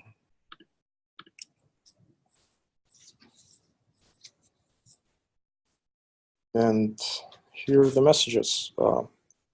This consumer record contains the topic, the partition number, offset of each message, create time,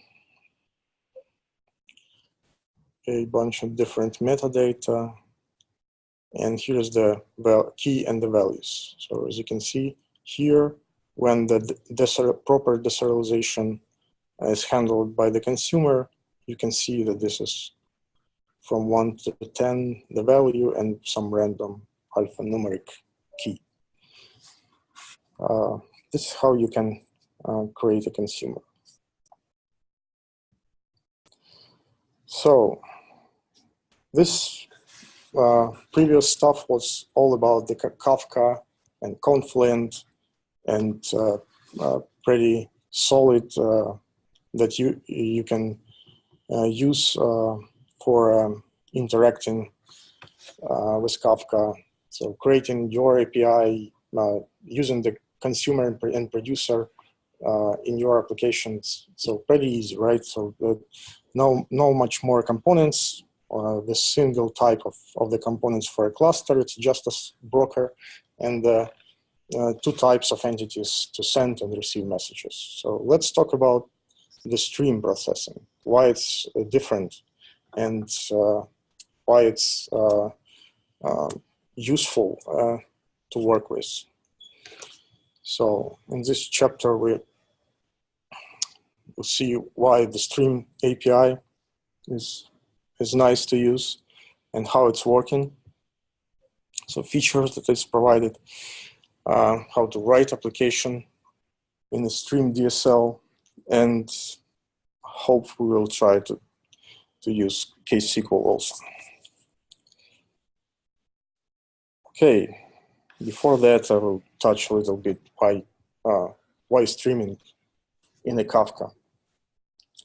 So I wonder why, for example, this simple Scala way of dealing with a stream of events. So you have just a sequence of some values. You have just a basic stateless computation on them already provided by Scala. Have this nice DSL so you can use, and it works perfectly fine on when you have only one instance, or even the concurrent one instance of multiple thread. And this is nice. It's an example of stateless operation where you just multiply every value and got the result in form of other stream sequence.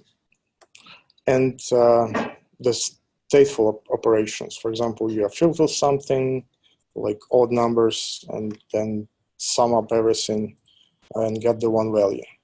So how we are go from this such a simple semantics to this on the cluster of machines. So here's the example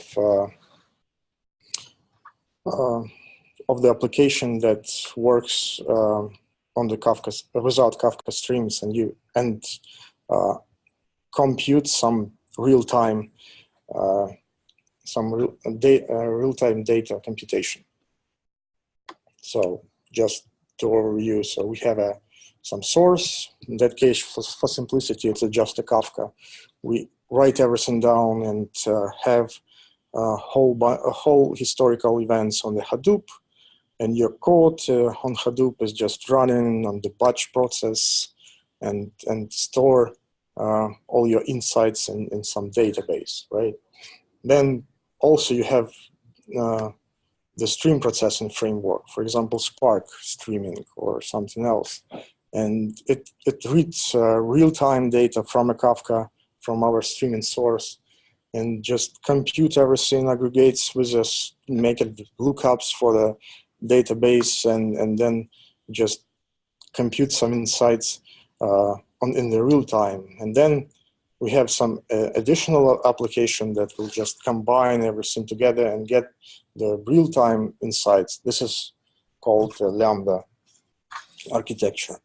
And this is really complicated stuff in terms of how we can treat a stream from single instance to a number of machines.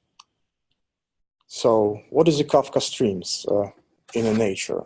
It's a powerful tool because it's just a simple one Java library with as least dependencies as possible. And initially, I think it was just use the Scala clients, but later on, Kafka decided just to not support the Scala clients because of the single API that this can be used on any JVM-related environment. And this is how Kafka Stream helps us a lot because it's just a library. Okay, so it's open source. Here's the GitHub where you can check. It is actively maintained right now.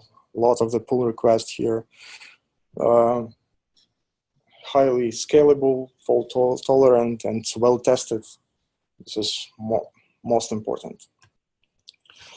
And this is how Kafka streams look like.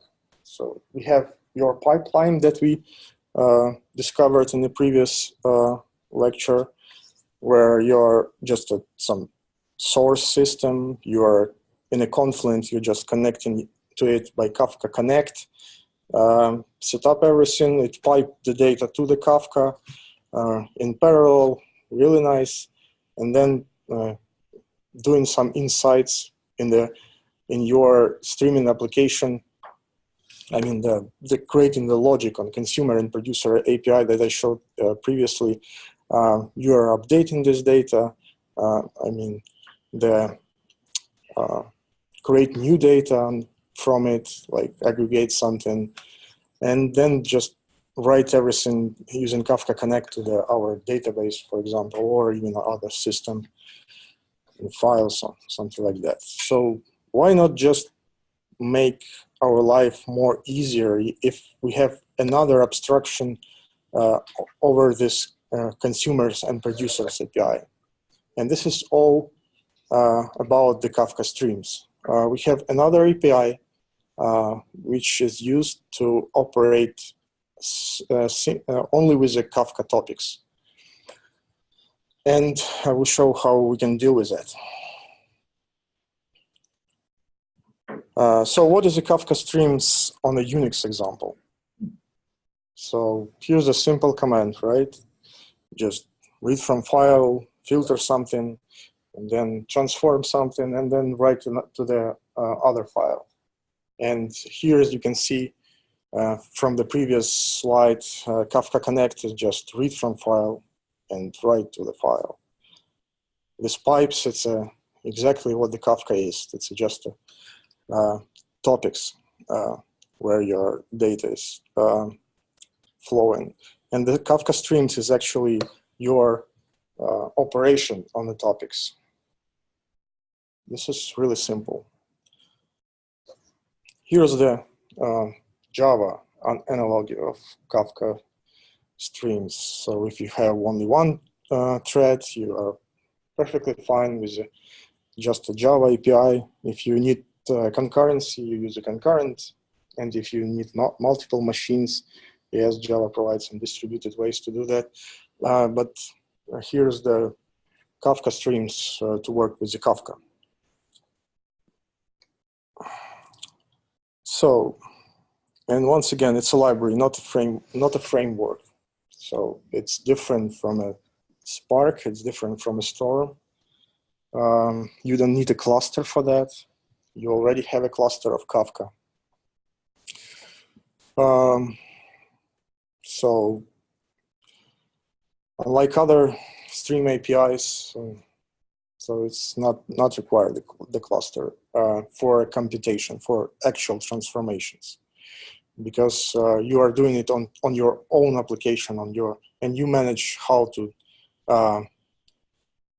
deal with a workload on your application by just using some nice abstraction.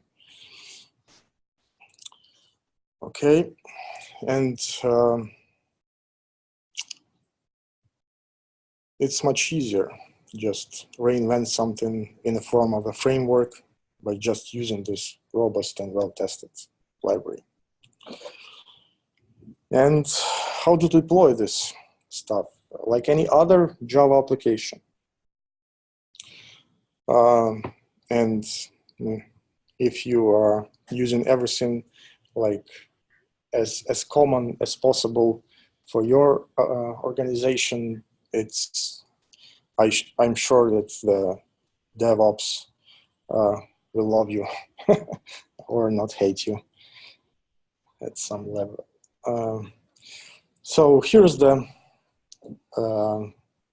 actually a line of coolness what about the deployment right now, and you can even create your application as a WAR file.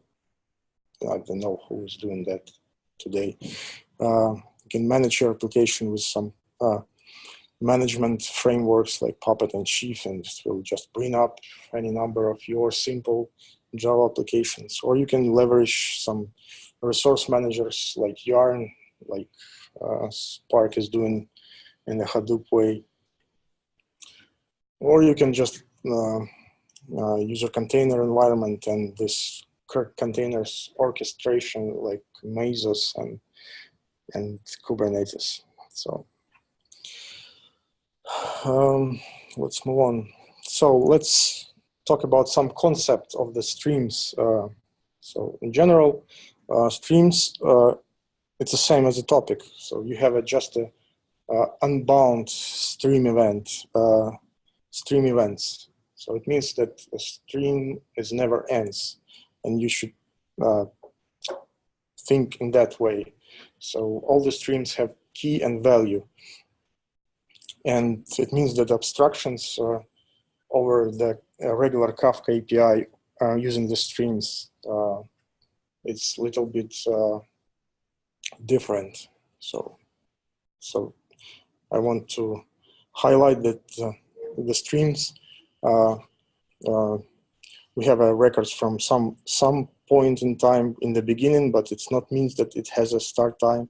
It means that we only know about the stream from that point in time, but also we have that stream continually continually work and provide you data. It's like real-time data source. Provide you a stream of data. And this is how stream processors work in the Kafka streams.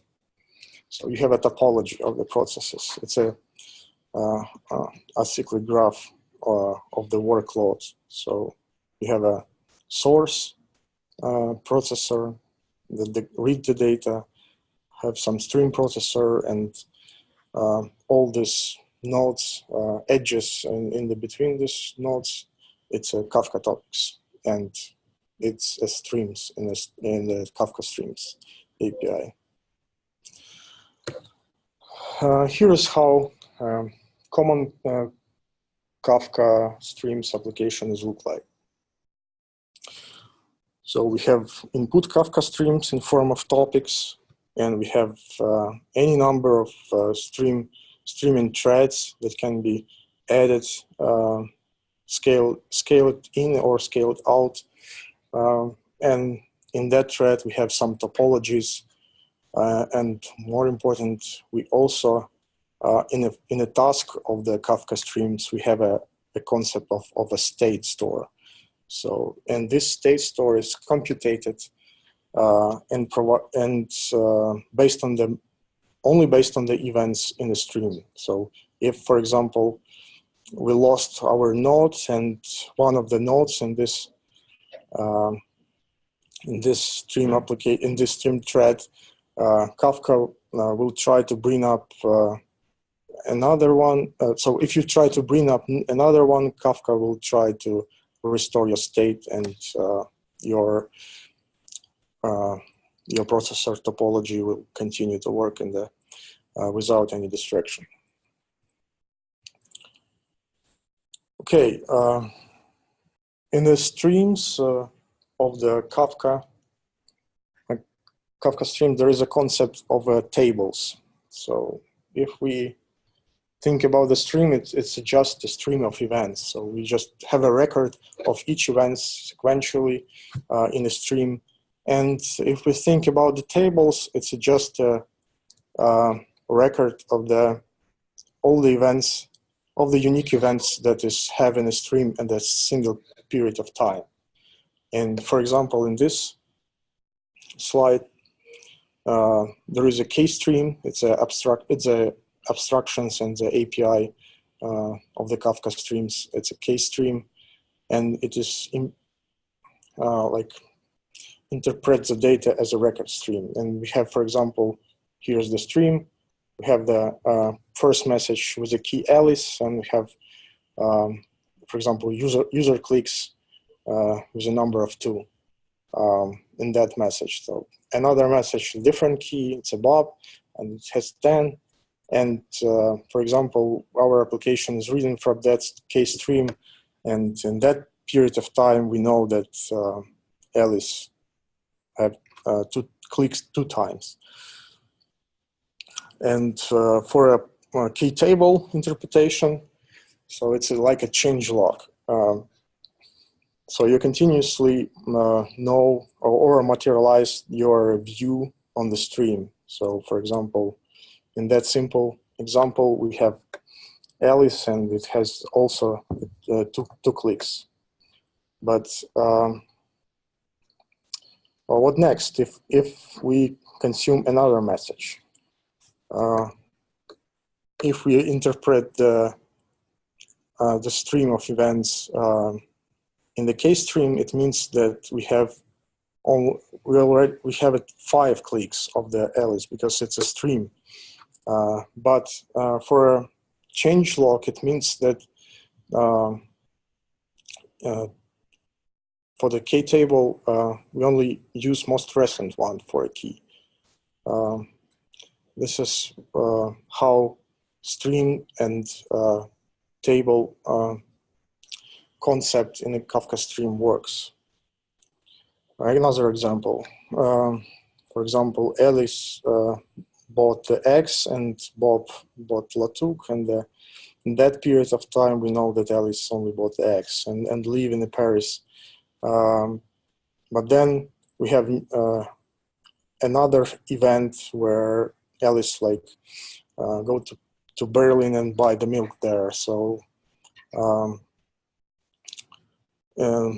and that means that if we think about the stream in a k-stream abstraction, we see that show me the all values that this k is having.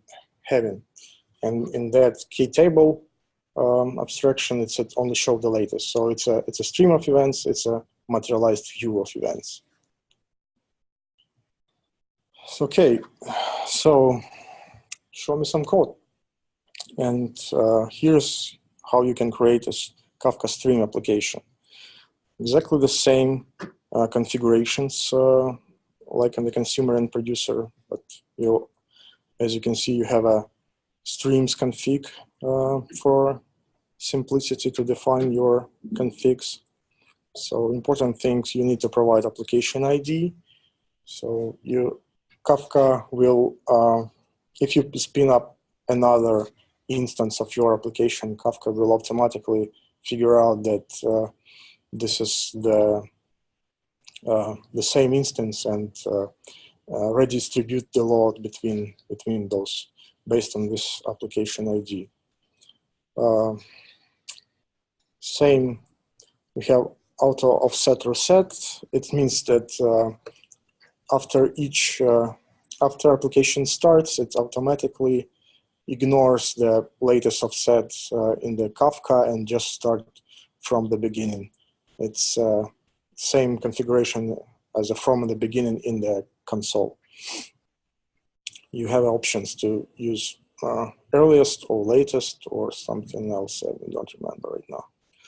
And the same key and the value serialization, deserialization. And because Kafka streams acts as a consumer and producer inside of their API, so you need to provide a SERDE. It's just a simple words of how we can name a serialization and deserialization mechanism. And for convenience, we have the values in this SERDE classes.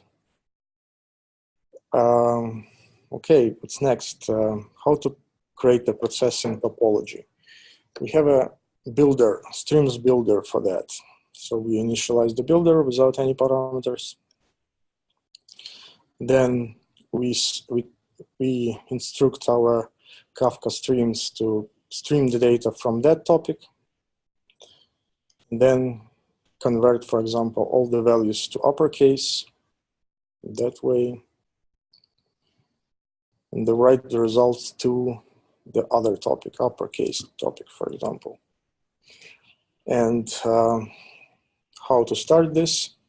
We need to create the Kafka streams like other Kafka APIs, provide and build the stream topology out of builder and provide this streams configuration, same as the properties on the consumer and producer on the previous slide. And for to stop application gracefully, we just need to add the shutdown hook in a separate thread, just to make sure that if you terminate your application, you are not leaking the resources. And that's it. So basic stuff. Here's the example of stateful processing topology. Same builder from the topic. Then, for example, we are performing some stateless operation like flat map values, and then group by and count operation. It's a stateful, and this count method will just create a k-table out of stream. It means if we have a stream of events, and you remember it's unbound, if some value in the topic will be new, if the topic has new value, the state of this k-table of the counts here will be updated, and k-table will have updated latest value for that key. What else? The nice way just to interpret the table as a stream. So we have a toStream method here, and we can just write to another topic with some additional configs, like what our key and the value service are. Same for a start and graceful stop. And here's the join example. So for example, we have a stream of events. You remember it's unbounded, and we somehow need to join this data with some other stream. And how we can do that, it's we can use the left join here, and Kafka will try to match the key and create the new stream out of it with mapped by key and the join logic on the values. So for example, here we have a left stream, left join with a right stream, and a tuple of values here. We are just getting the left value. But it's a basic one, not really useful. But here you can think of like just a database lookup or something like other techniques, or even the joining the big unbound streams together, just matching the keys and performing some logic on the values. Yep.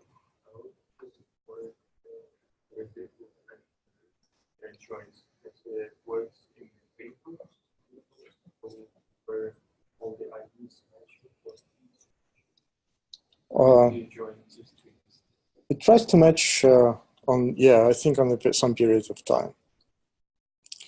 And yes, if you need to match on the older data set, I think it's better to use table abstractions, where you have the materialized view of all your data and just join with the table.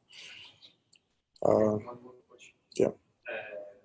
Is Kafka Scripts library at all just an abstraction of producers? Yes. And it actually transformed the data on your application, and then just store and the data in the Kafka. So it's just read from Kafka, combine different Kafka streams together, or creating multiple streams out of it, and then just write back to Kafka.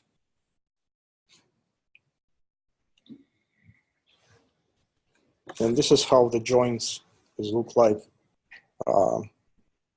when we're talking about streams on a table. So for example, we have a stream of user clicks, right? We have Alice and Bob, some values in that stream, and we perform the joins with a K table where we have regions. And what we actually do, so what Kafka Stream is actually doing, it's just generating the tuples out of this K table and the values in the stream. Then we are using some simple operation to transform this tuple in the new message. So for example, we have a number of messages for different users in the form of this Europe key and the number of clicks. And then we are performing the stateful operation just to reduce by key and get in the single period of time the values for some regions and the sum of the user clicks in the region.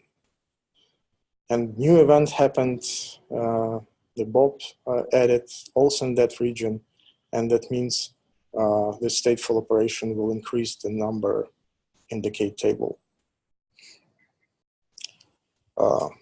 Okay, what is the processing guarantees? Previously, when we working with Kafka, so by default, Kafka uses at least once processing guarantee. And it means if something fails, it's try to redo that operation on some other node or something like that. But what if we need the exactly one semantic?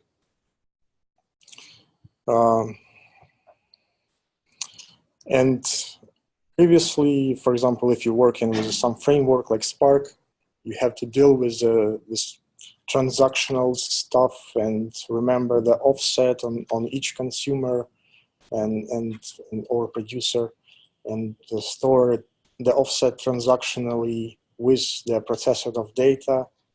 And then things very easily became more complicated. But here, when we work in the streams of Kafka and only dealing with the topics, so Kafka developers created an easy way to maintain the state inside of this library. And just to enable exact once delivery, you just set one single property to exactly once, and that's it. So you don't need to worry about all this architecture of and meaning of this delivery guarantee. So here's the example of execution model. So you create your very nice application. You have set the application ID, right? And you need to increase the performance and consume your data and process your data faster. You just have to just create another instance of your app. So simple. Kafka will just bring up. So Kafka will initialize that instance and actually redistribute the load on that cluster automatically. And you add another instance. It's simple, and more important, each that instance have a state store computed on that instance. And for example, now it's partitioned, and so one instance operate with data for a sum key, another instance operate for a different key. You have distributed system, very nice, and the state store is updated with the exact one semantic. But then something happens, and you have a failure on one of the instances. And what is interesting, Kafka Stream is working seamlessly, and all the workload will be redistributed for this partition to another existing applications, and your application will continue to work without any failures. And this is how exactly Kafka Streams outsource all the hard problems that we have when we create in real-time applications to the Kafka itself.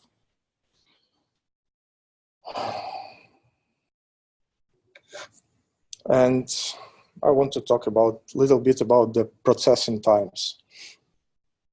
So here's an example of Star Wars events. And here the event time would be a number of episodes in the universe of Star Wars, right? And we have the first, the Phantom Menace, and Attack of the Clones, and so on. And even have a latest one, Last Jedi, right? In the previous year. And the next year would be another episode, but it's not important. Let's talk about this one. And in the processing times means that the time of the creation of that episode. So when the user saw that, so when they actually consumed that that episode. So, and here you can see the processing time is totally different in that Star Wars example, because George Lucas created A New Hope, the first episode as a first time. And this is exactly how different meaning of time in terms of Kafka streams. You have your producer application and your data have some event time, like, I don't know, some time, some trade event or something like that. And we have ingestion time. It means that when this event was consumed by the Kafka itself and stored in the topic. And we have a processing time. It's actually the time where your processing application is working on that. And this is in the single, for the single period of time, it could be different actual times. So for example, we have from the source application have some late event about the trade, and we need to somehow to reprocess our data about the balance in our application. If we deal only with the, for example, ingestion time, we will lose that balance, and this balance will be not accurate. And if we treat the event time as our aggregation time, and then Kafka can handle and stream processing in general can handle this and actually process these late arriving events without any distraction. So this is how windowing works. So we already touched that previously.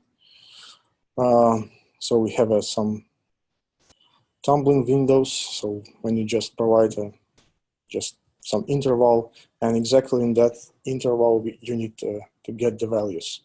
So you have a stream of events, and on that interval you have some number of events, and another window will differentiate the events, and events will be different, all different. So we have also a open window concept. So when in the API we are providing some aggregate logic of the events, and then we also have an advanced by period. So when actually insight about this aggregate we need it. For example, we aggregate the number of user clicks for a last hour, but we needed to update on the web page only for a second. This is the difference. Okay, so let's try to work with Kafka streams that fails to run previously.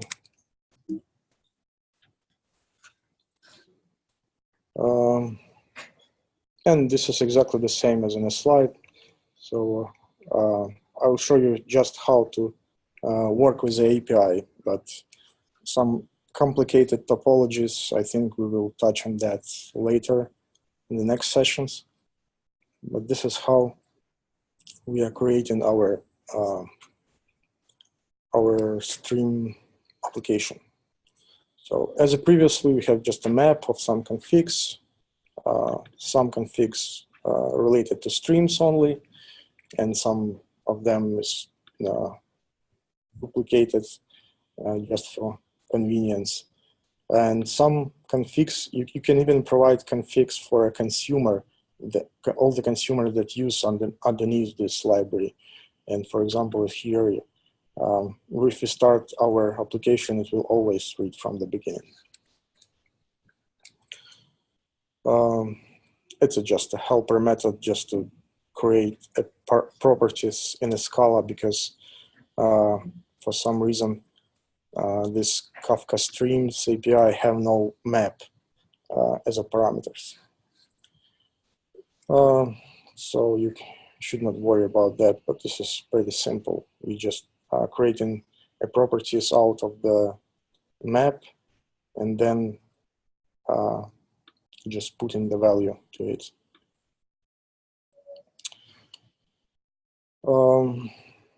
Okay, so what is it? It's a builder. So we are creating it out of the text lines topic. So probably we need some topic with these lines created. Let's check what else.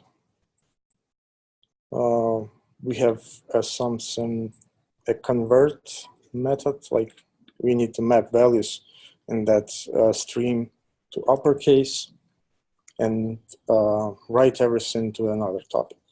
Really basic, some ETL process with the streams. Then you are just building the stream in this API and hitting the start method of it and the shutdown hook just to close it gracefully. So probably I have to create this topic of the strings. Let's do it with a producer sample. Okay. We'll check runtime exceptions later.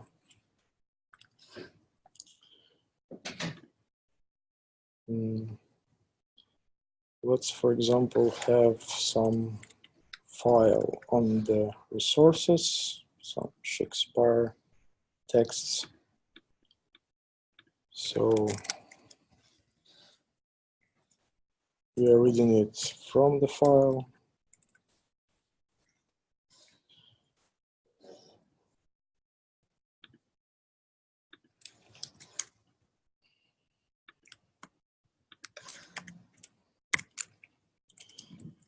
Then convert into a sequence, and then each line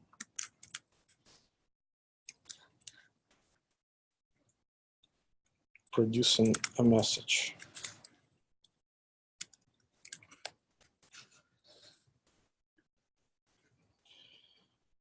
Okay,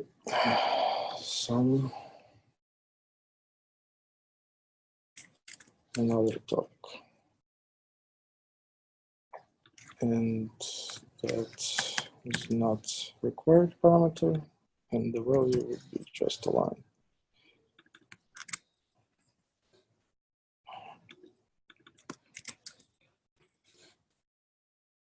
Okay.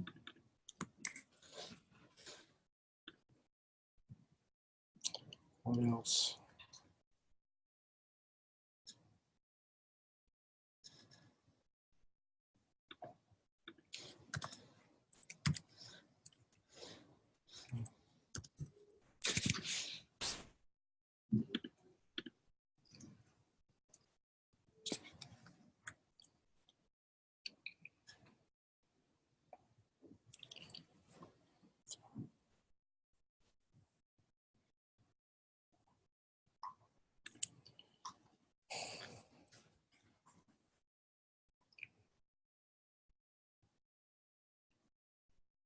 Partition.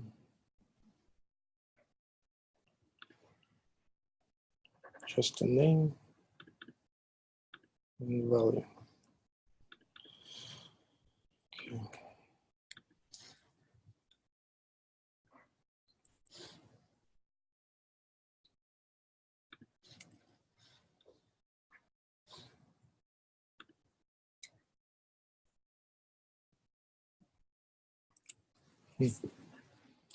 Interesting.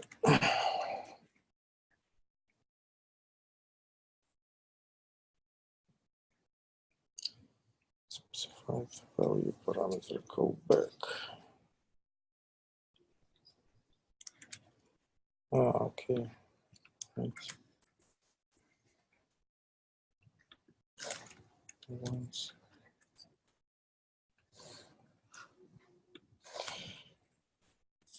Because it's buffer and it's just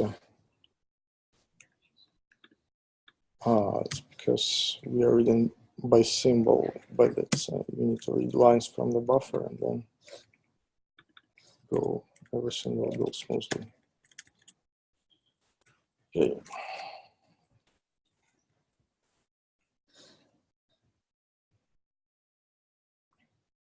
So just to make sure everything works fine, I will create a consumer here.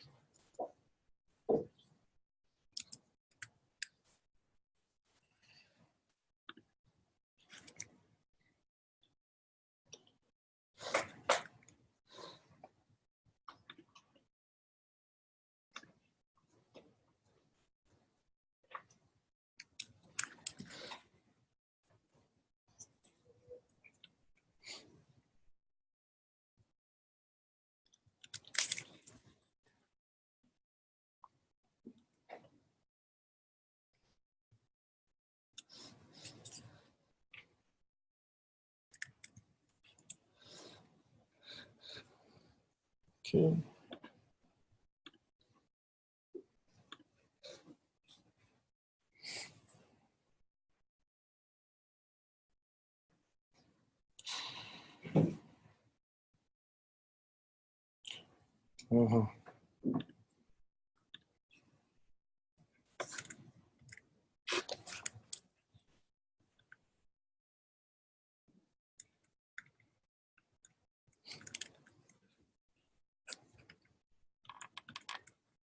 I think I dropped the session for confidence, so I just need to start it.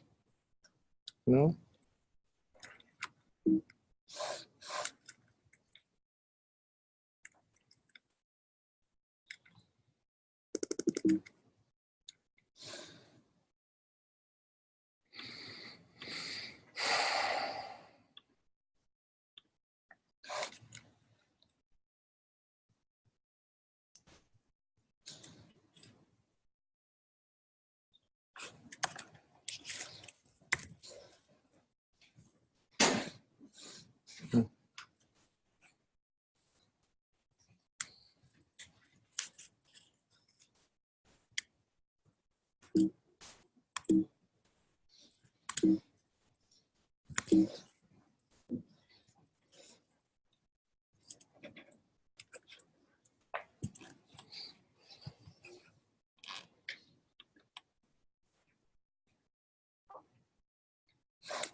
Oh, yeah.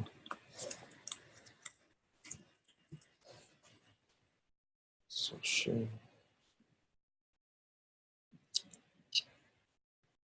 Okay. And here's the messages generated and submitted to the topic. So let's try to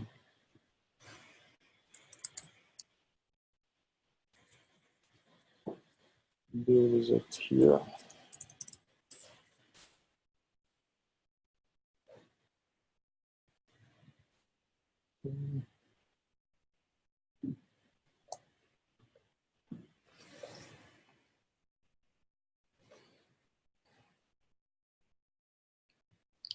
Missing parameter type, expected function.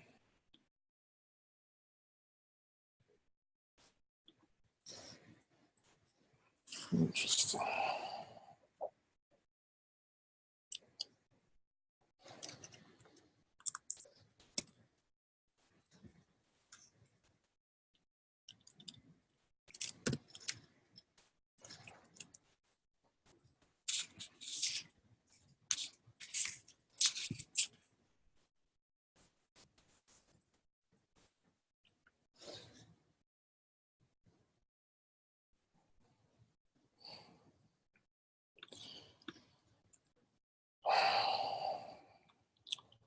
So probably I don't know. I'm not knowing the Scala in such well as expected, but I cannot figure out right now what is happening. So it's a basic example. I think you can try it later. I just tried to convert everything from Java to Scala, and it looks like by simple copy paste, it's not working. Yeah. Says that it looks like we need to provide somewhere a parameter here, because the value could be a different types.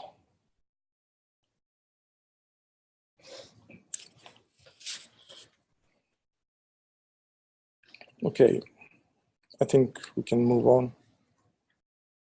and just not to already.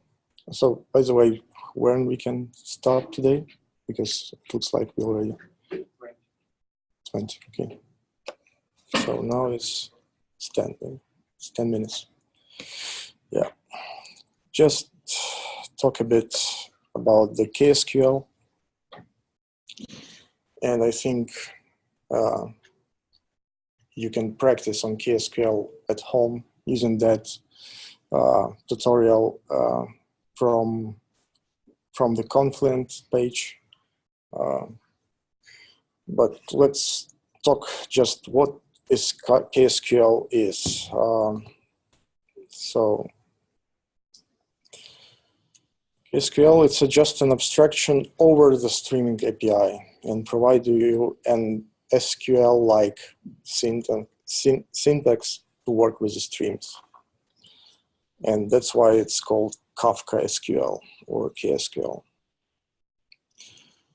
So it's actually doing the real-time processing exactly that we are trying to create in the code, but in the form of just SQL comments on the KSQL server.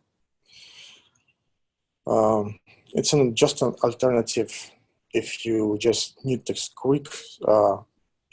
get a quick insight on your data, and you just load everything in Kafka. So you just create a stream or a table in an abstraction of KSQL and got the result in your console or even another Kafka topic. So it is also open source. You can check the GitHub of it. And this is how KSQL look like. So it reads, writes, and processes everything exactly the same as a Kafka streams, but provide you an API which looks which looks like a regular SQL. And basically what the statements is, just overview. So we're creating a table. It means the streaming table as a select. And select, we are sourcing from a topic. And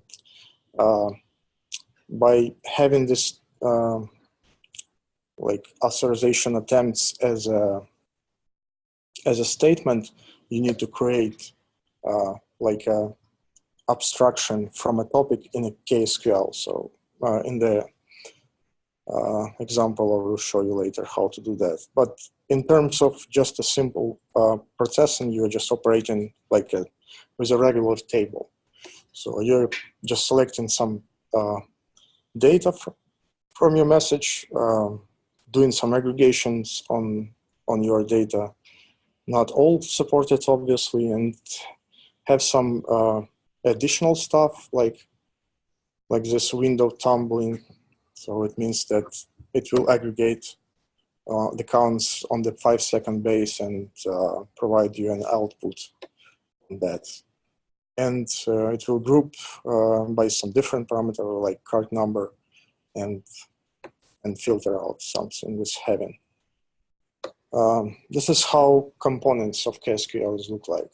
So we have a Kafka broker, Kafka cluster, and we have a totally separate component, which is a KSQL engine, which has a REST, and you can interact with it using REST, or you have a nice way to interact with it within the console. So you just have a shell script in the Confluent platform just to access it and submitting these comments in the KSQL.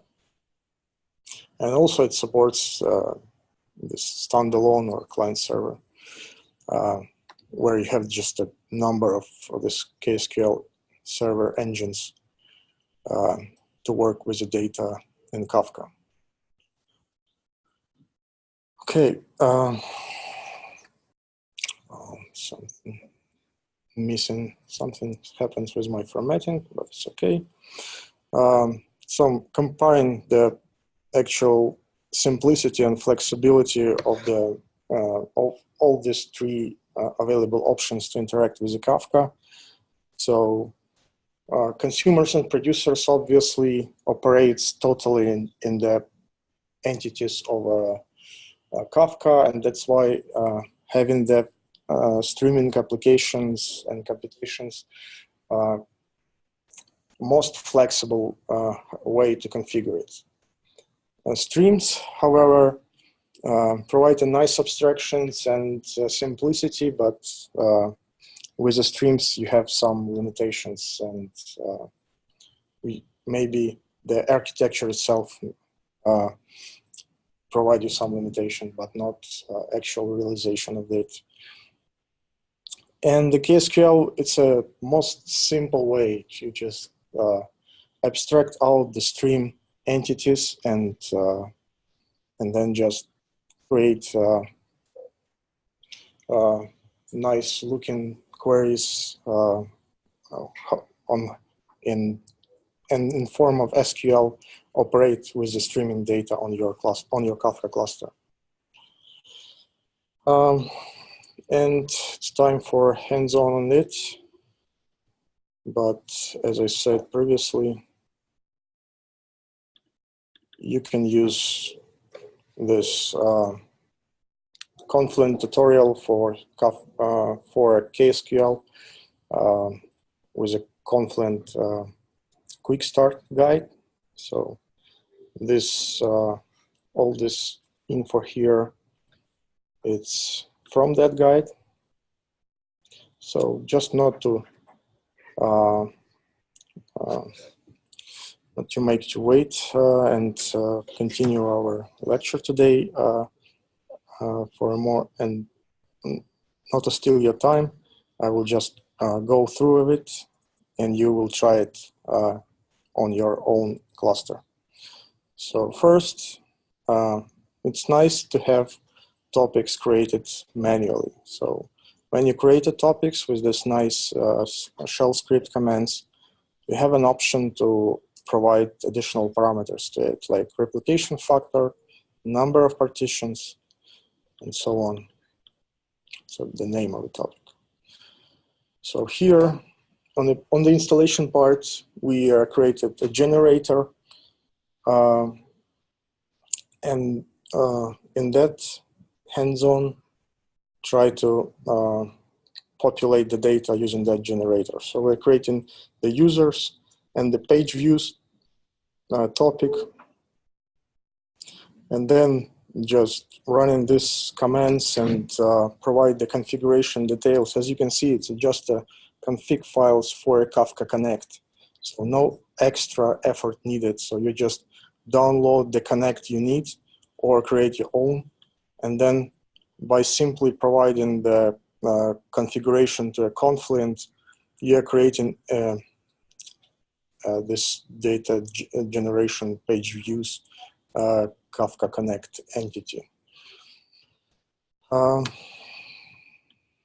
So probably have a couple more minutes, so I will just go through it.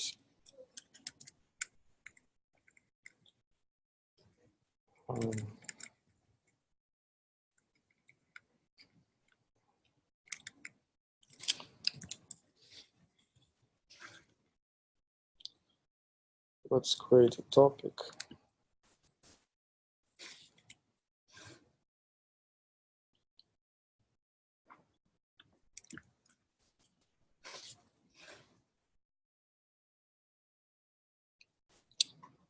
And then let's download the config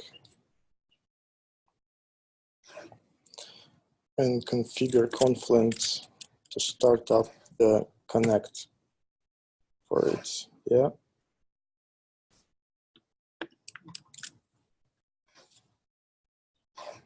Another one.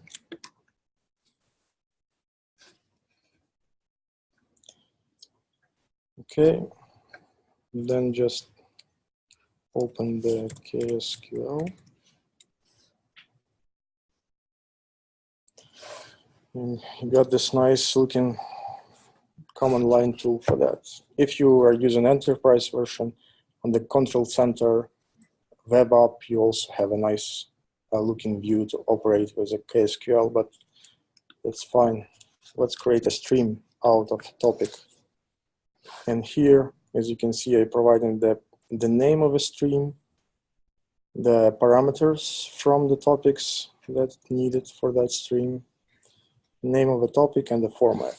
Just simple, yeah? Stream created. And just to make sure that it is created and what the streams are in our KSQL, we are typing show streams. All the comments need to be separated with this separator. Okay, we have one stream. Let's create a table out of user. And you can query the show tables, and let's read some data. So we are providing just a simple parameter here, just to start from the beginning of a topic and check what is the data in this stream that we have. Let's not just a page ID, but check what else we have here.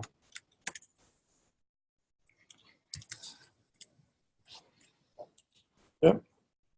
So if you run this without any specification of a limit, it means that query will run continuously and provide the output to your console. And if you use the saved query, it will be providing output to a different Kafka topic. Okay. We can create an extra stream. So I create a topology where you join some data. So for example, we are filtering data and providing the user-related data and filtering out by gender. Yeah.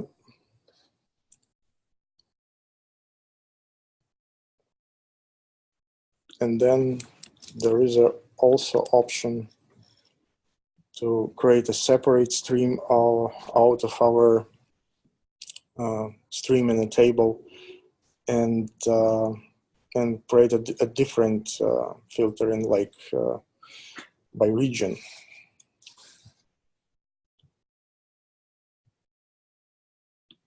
And have some materialized view on that in form of a table.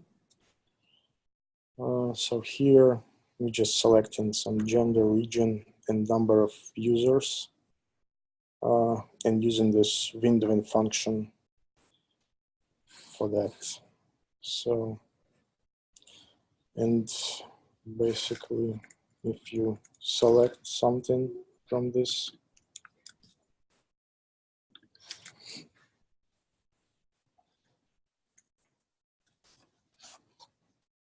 table, you will get the output with some aggregated stuff. And if you not provide the limit, it will just continuously provide the output in your console about your streaming events.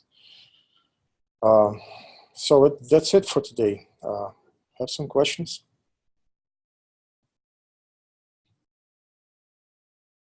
No? Okay, thank you then. Have a nice day.